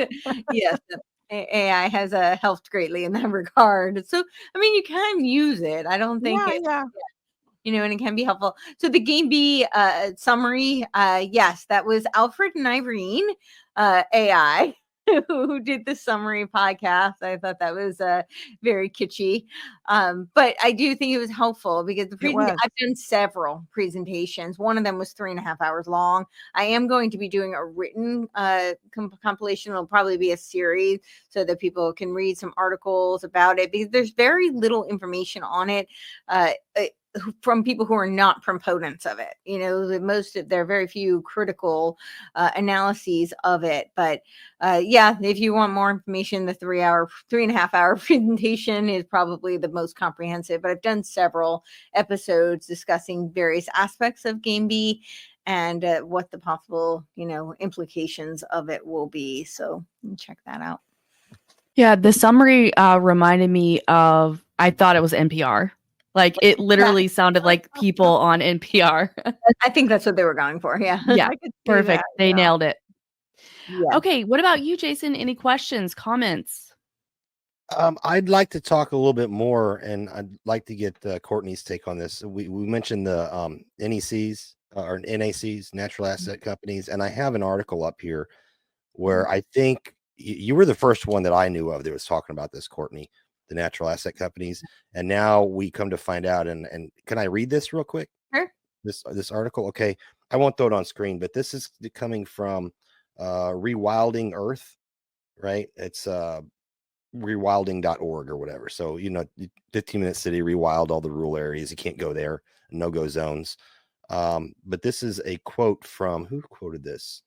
Burgum. This is Burgum, which is our I forget what his position is, but the Honorable Doug Burgum. If we're going to pay down the $36 trillion debt, then we got to figure out a way to not just focus on our liabilities. That's the 36 trillion, but we got a bunch of assets. We might have 100 trillion in assets. Those assets are out there in the public lands, and I can go on and on and on, but I won't bore you guys. My point is this part two? So first you got the natural asset companies, and now they're taking these federal lands, which they shouldn't own them anyway. They should belong to the states. Mm-hmm. Are they, in my opinion, what they're doing is they're saying we are way, way, way in debt. And I talked to Tiger a little bit about this, and he agrees but disagrees with me. I think Angry Tiger, right? Mm-hmm. Yeah. Okay. Yeah. I think this is a way of making up. It's kind of like taking out a second mortgage on your home to like have collateral against your debt. That's what I think it is. And it's kind of scary because they're going to sell that land out or lease it out or whatever they're going to do to foreign companies. But that's our land. I mean, what's going on with that? The way I understand it, or one possibility you could see, maybe you could clarify what you think, how you think it would work, Courtney, is that it's kind of a way to pump and dump to trade your worthless fiat Bitcoin or whatever, your Bitcoin that's not tied to any real asset for something real. So it's kind of a way to get rid of all of that debt that you pay and that you bought with you've got this debt, this Bitcoin worth a tremendous amount of money, but it's really worth nothing, and get something real for it. So let me clarify. What is this called that you're asking about? This is they're monetizing or they're talking about monetizing our public lands. So let's say Yellowstone National Forest, right? Mm-hmm. They say that there's minerals in the ground. So what they're trying to do is they're trying to say, okay, yeah, we're in debt, but we're actually not in debt because we have all this potential money from all these grounds. So to me, that's just trying to get them to push the dollar further to keep the bubble going, to say, well, it's kind of like saying, okay, this is what, matter of fact, this is a good example. This is what Trump did with the banks. So Trump built these massive buildings, Mm-hmm. and then he wanted more money from the banks to go do other projects. And basically, they had no choice but to say yes because he had all these assets, and he could have defaulted on those assets, right? So I don't know. It seems something similar to me. You had posted something that spawned me to go look for this. I can continue. It's tokenizing. It's tokenizing assets. That's a good word. If it's done digitally, then it would be tokenizing, and that's really, really concerning. And that is basically another way to create these natural asset companies. Yeah, right. And it would be a loophole for that, where they have something called ecosystem management services.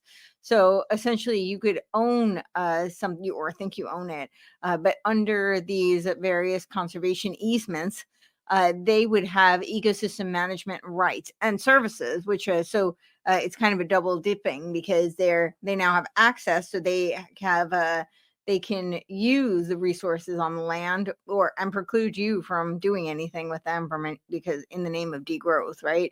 But they also, it's because they're now under the ecosystem management services, they can also profit off of that, right? The service is kind of, and again, it's not real value because it's kind of like the carbon credit kind of a concept. So they're creating, value out of thin air, but they're tethering it to something that actually has real value. And that's very, very concerning because now that's a way of confiscating, which is basically what they wanted to do with the natural asset companies. They wanted to, take ownership of all these natural resources, which, as you said, even the lands are not supposed to be federally owned. So they're not even supposed to have ownership of that. But certainly the resources should not be owned, right? That's unless it's your land but not owned by these corporations. And they're talking about not even selling access or mineral rights or whatever to American companies. They're talking about, hey, we're potentially, because we owe China so much or we owe these people so much, so we could do a swap, a trade. So they're basically giving away the people's land to cover debt that they incurred on our name, under our name, right?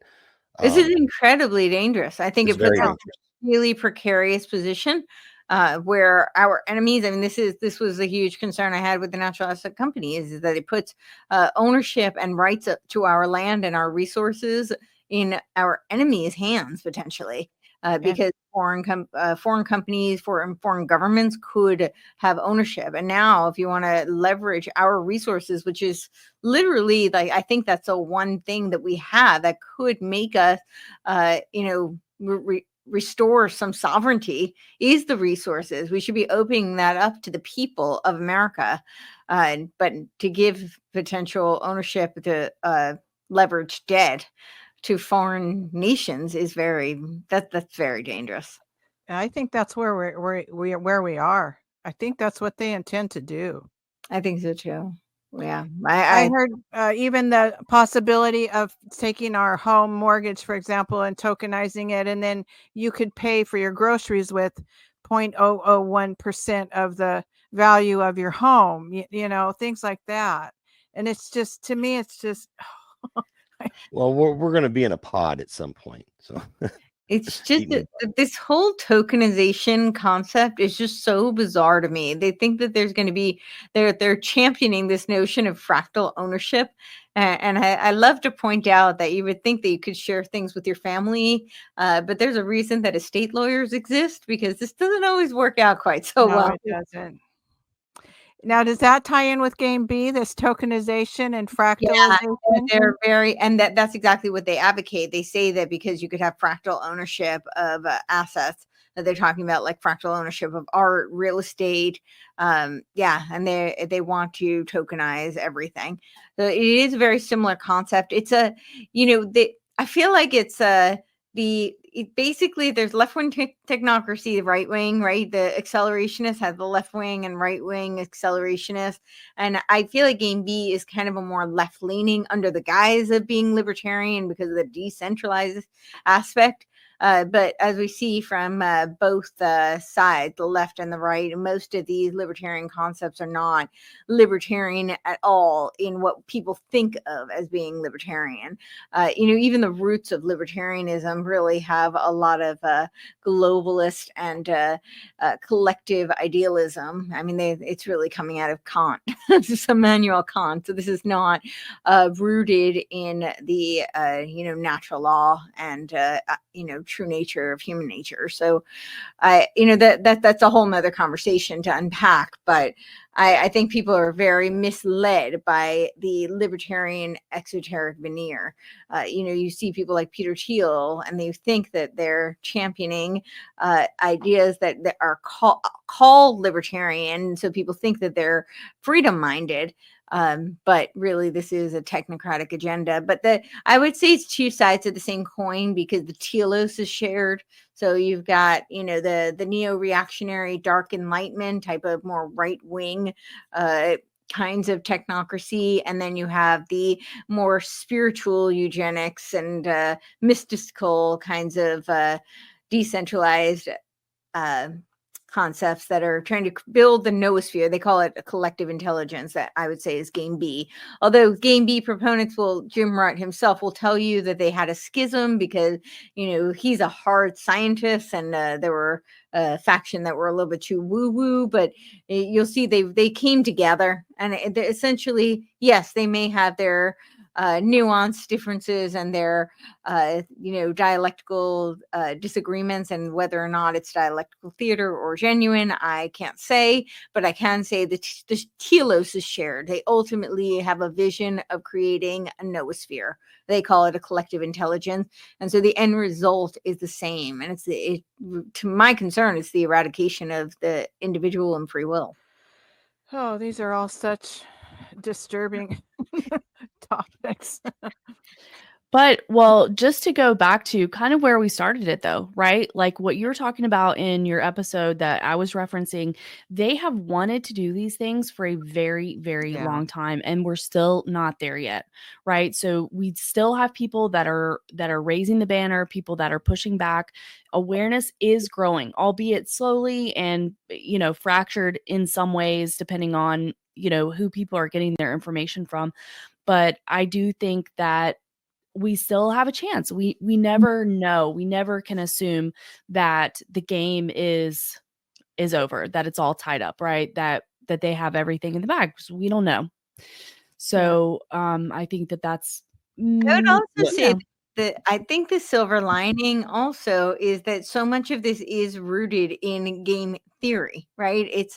These are very smart people. That I'm not I don't want to be misleading in that regard. These are very brilliant people, but systems theory, complexity theory, all of these ideas are models. They're based on gaming and theoretical models.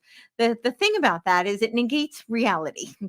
We have this little thing called reality, the world that we live in. And I love to say ignorance is bliss until reality smacks you in the face, and reality always eventually smacks you in the face. So that's the thing. They're not dealing with reality. And I actually think that works in our favor because while humans and human nature may be inherently flawed, it is the reality of the world we live in. And I think they it's when they're trying to build their utopia, because I do want to be careful in saying there are, of course, these there's megalomaniacs, sociopaths who want to control and rule everything, and I do think evil exists. But a lot of people with these ideas are actually just, they're idealists, they're utopians.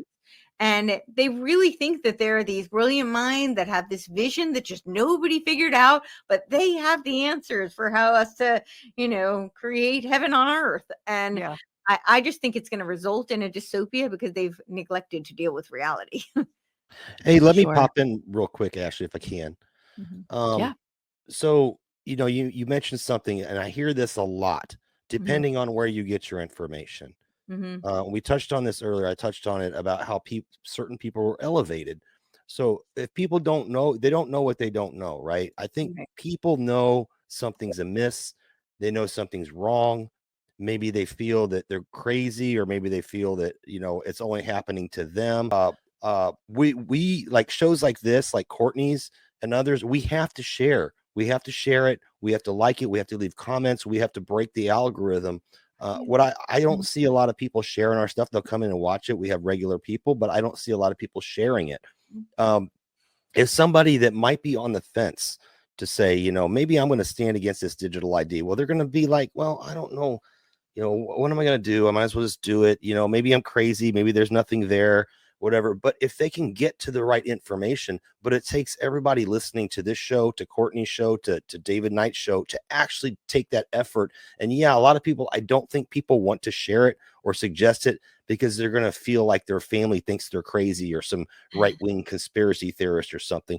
Just say, hey, check this out and see for yourself, Can but I follow up? yeah, go ahead. I'm done off my soapbox. So. Okay. Well, that's something as a teacher, I just love to go out and plant seeds and see somebody actually be interested. So I'm constantly talking about the importance of using cash. If I told Courtney I went to a fair with a lot of vendors, and I'm holding out for Courtney's tallow, but I did buy something. So I talked to the vendor about the importance of using cash and had a little conversation about that.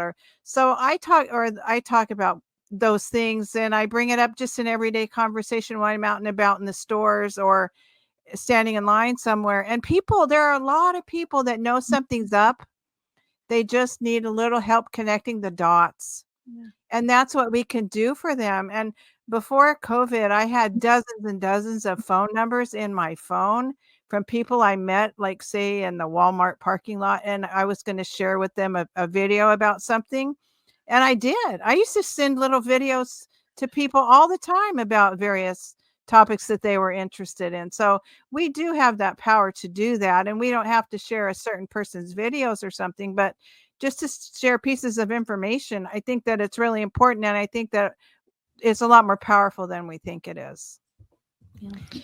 Absolutely. A lot of really good information has been discussed here today. And thank you so much, Courtney, for sharing all of your knowledge on these various topics and kind of, where you think things are headed.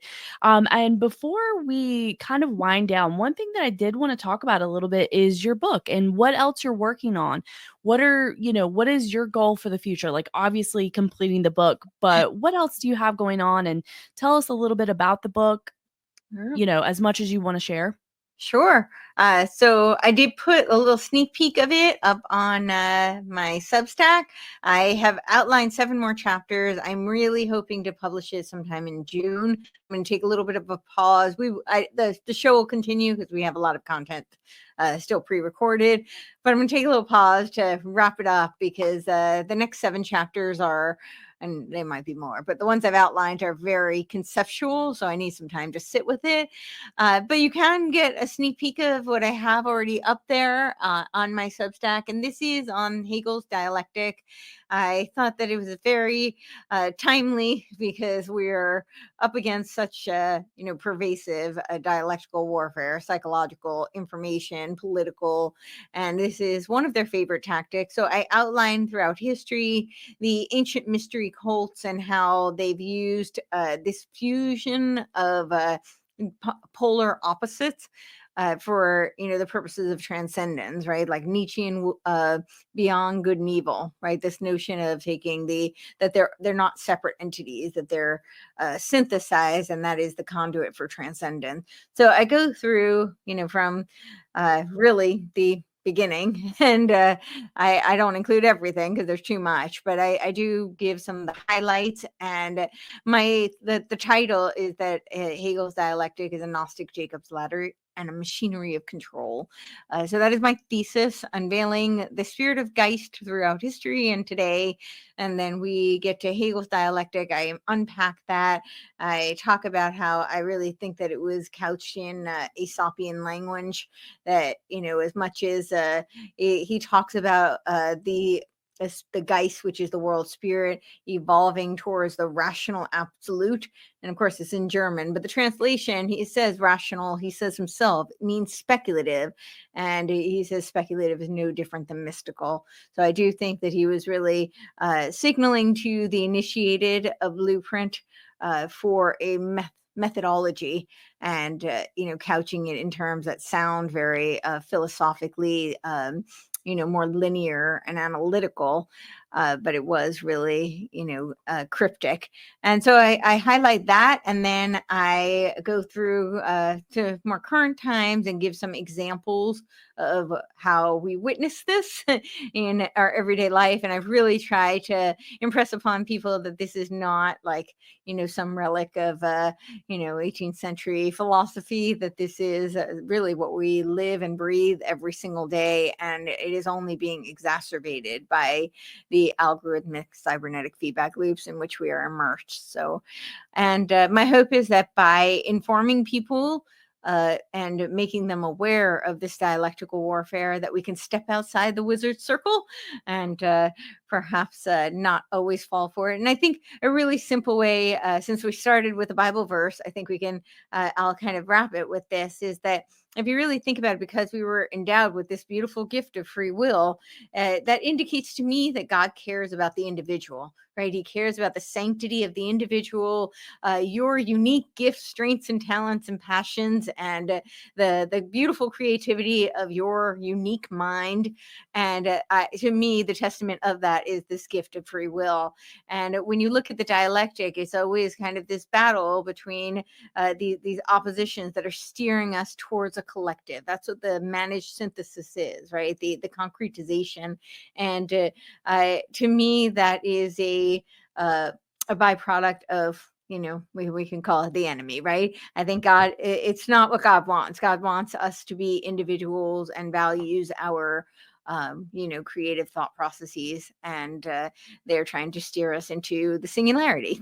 So absolutely. That's very exciting news about your book, and I definitely will look forward to the publishing of that and picking up a copy. Oh yeah, to answer your question. So yes, I'm working on that. That is my hope is to take a pause in June and get that published. I will probably be self-publishing it sometime in the summer. Well, I'm not going to give a hard date yet because we don't know. But so that is, I will be continuing with the show. So definitely any support, because I'm kind of at the end. I've utilized most of my resources to try and inform, inspire, and empower people to exercise their free will. And so any support is greatly appreciated. And my Substack is one of the great ways you can do that for the price of a fancy latte once a month. You can be a paid subscriber and get early access to all of my episodes, and they're ad free on Substack. Paid subscribers, they bypass any ads. So I know that's kind of annoying for some people, but that's a way that you can get that content without having to sit through that. So I will be continuing with the show. We are going to be launching our tallow. So I think that is going to probably be in June, where we need to get, the website. We have a couple of fine tuning of processes that we're working on. And other than that, yeah, I think those are the things. Got a lot going on. Very exciting time for you, though. And Jason is pulling up your website here. So Jason, you want to walk us through that? Yeah. Courtney, you could tell us, this is your website. Yes. Courtney Turner, with you can spell it Courtenay, COURTENAYTURNER.com. Yeah, and then I've got your Twitter handle up here. Mm-hmm. if people want to find you on Twitter. Yes. You've also got a link tree right there on the Twitter, at Courtenay Turner, spelled the same way. Yes. And then I watch you on Rumble, and Great place. I try to leave a comment if I Yeah, remember. you're Yeah. great about it. I really Yeah. appreciate it. Yeah, thank you. And just for everyone else out there that might not, have written this down or don't want to go back and rewatch it, hey, just go to the website. You know where it's at. I have Courtenay linked down here. We added her over a year ago, I believe. Got your website, your Rumble, your YouTube, your Twitter. I need to add you to the Substack list. So if you go to the read, this is, and when you get your book out, let me know, because we'll put it up here. These are books of friends of ours that you saw, Oh, John great. Kleisik, Yes, right there. I love John Kleisik. Oh yeah, he's great. We just had him on kind of recently. Okay, But I do too. I do have your Substack. So yeah, there your she is. Substack is linked. So Awesome. Yay. Thank you. yeah, right on. So I just wanted to make sure we plugged that. So Cool. Yeah. No, I All really right. appreciate it. So, I Yeah, was thank watching you. some of your videos on Instagram last night. You are amazing. oh, thank you. As far as I'm concerned, you rule. hey, before we get out of here, Ashley, can I go ahead and do shout outs and do one kind of exciting announcement? Yes, absolutely. Yeah, so that's, if you see me being all busy, it wasn't because I wasn't listening. I was actually keeping track of who's been in the chat, right? The live chat. Yes. And we do appreciate you guys. We didn't have much traction on Kick today, but I do need to announce that we're on kick.com, which is kind of everyone's moving over from the Rockfin. They kind of got burnt on Rockfin. They're moving over to Kick. I was onto which Kip? Kick, just like Kick. Like a karate kick. Oh, Kick. So, Okay. yeah, it's really easy to set up. Somebody did an article on Substack about like Rockfin and people being kicked off. I was like one of the first people in their article. Wow. Yeah. And then the people who stayed on, I think David Knight said he had like a couple $1,000, and I can't access it. well, it doesn't matter anyway, because the Ray token, that's what you get paid in, is a Ray token, and then you got to pay to convert it over to Ethereum, and then you got to pay again to convert it to dollars, and then if it's transferred, you got to pay again. So he said it would cost him money right now to get access to those funds, because if it's $8,000, it's worth like 43 cents now.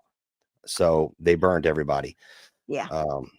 Anyway, so we're trying out the Kick thing. So make sure you check us out on Kick. Maybe you should check it out, Courtenay. If you're using StreamYard, though, hit me up. I don't know what you use. Do you use OBS or StreamYard? I actually use Zoom, and I do StreamYard for some things, but mostly I'm using Zoom with Ecamm. Okay, I'll just let you know, if you're gonna do Kick, anybody out there, just pay attention to this. If you're going to use Kick and you're using StreamYard, email me, because I had a problem and I contacted David Knight, and Travis hit me up, and there's a fix for it. So there's an issue between StreamYard, and it may be the same thing if you're using Streamlabs or whatever. There is an alternate URL you have to use. I'm sure Kick will fix that at some point, but anyway, if you're going to go to Kick, I know a lot of people that listen to the show are other podcasters, and they may be considering it. So hit me up. But anyway, shout outs. So I'm Marty was the first one in. What's going on? I'm Marty. LTO, what's up, LTO? Ronnie Omelets, the best name on the interwebs. Ronnie Omelets. I love it.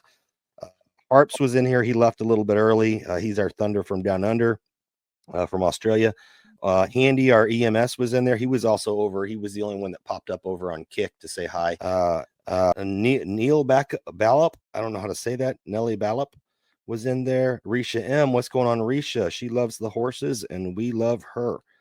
Steven 94. Steven, we got to get you back on the show, man. AGK 810 was in there. Death to Tyrants. Levi, that's Narrowgate Ministries is his handle, but we know him as Levi. He's always trying to preach the truth, preach the gospel. So thanks for showing up, brother. Hiker Emoji, I know Hiker Emoji from Troubled Minds Radio, which is kind of a weird conspiracy theory, kind of just chill out and talk about whatever show. You should check it out. I've got him linked on our webpage as well. Missy T was in there. Twilight Shadow was a little bit late to the party, but I'm glad you got in there. Rewind it and watch from the beginning, brother. Spirit of the Age, Doc Spoiler, which made that awesome comment. and then Blake. That's who we had. And next the other week announcement. I will. Oh, sorry. Go ahead.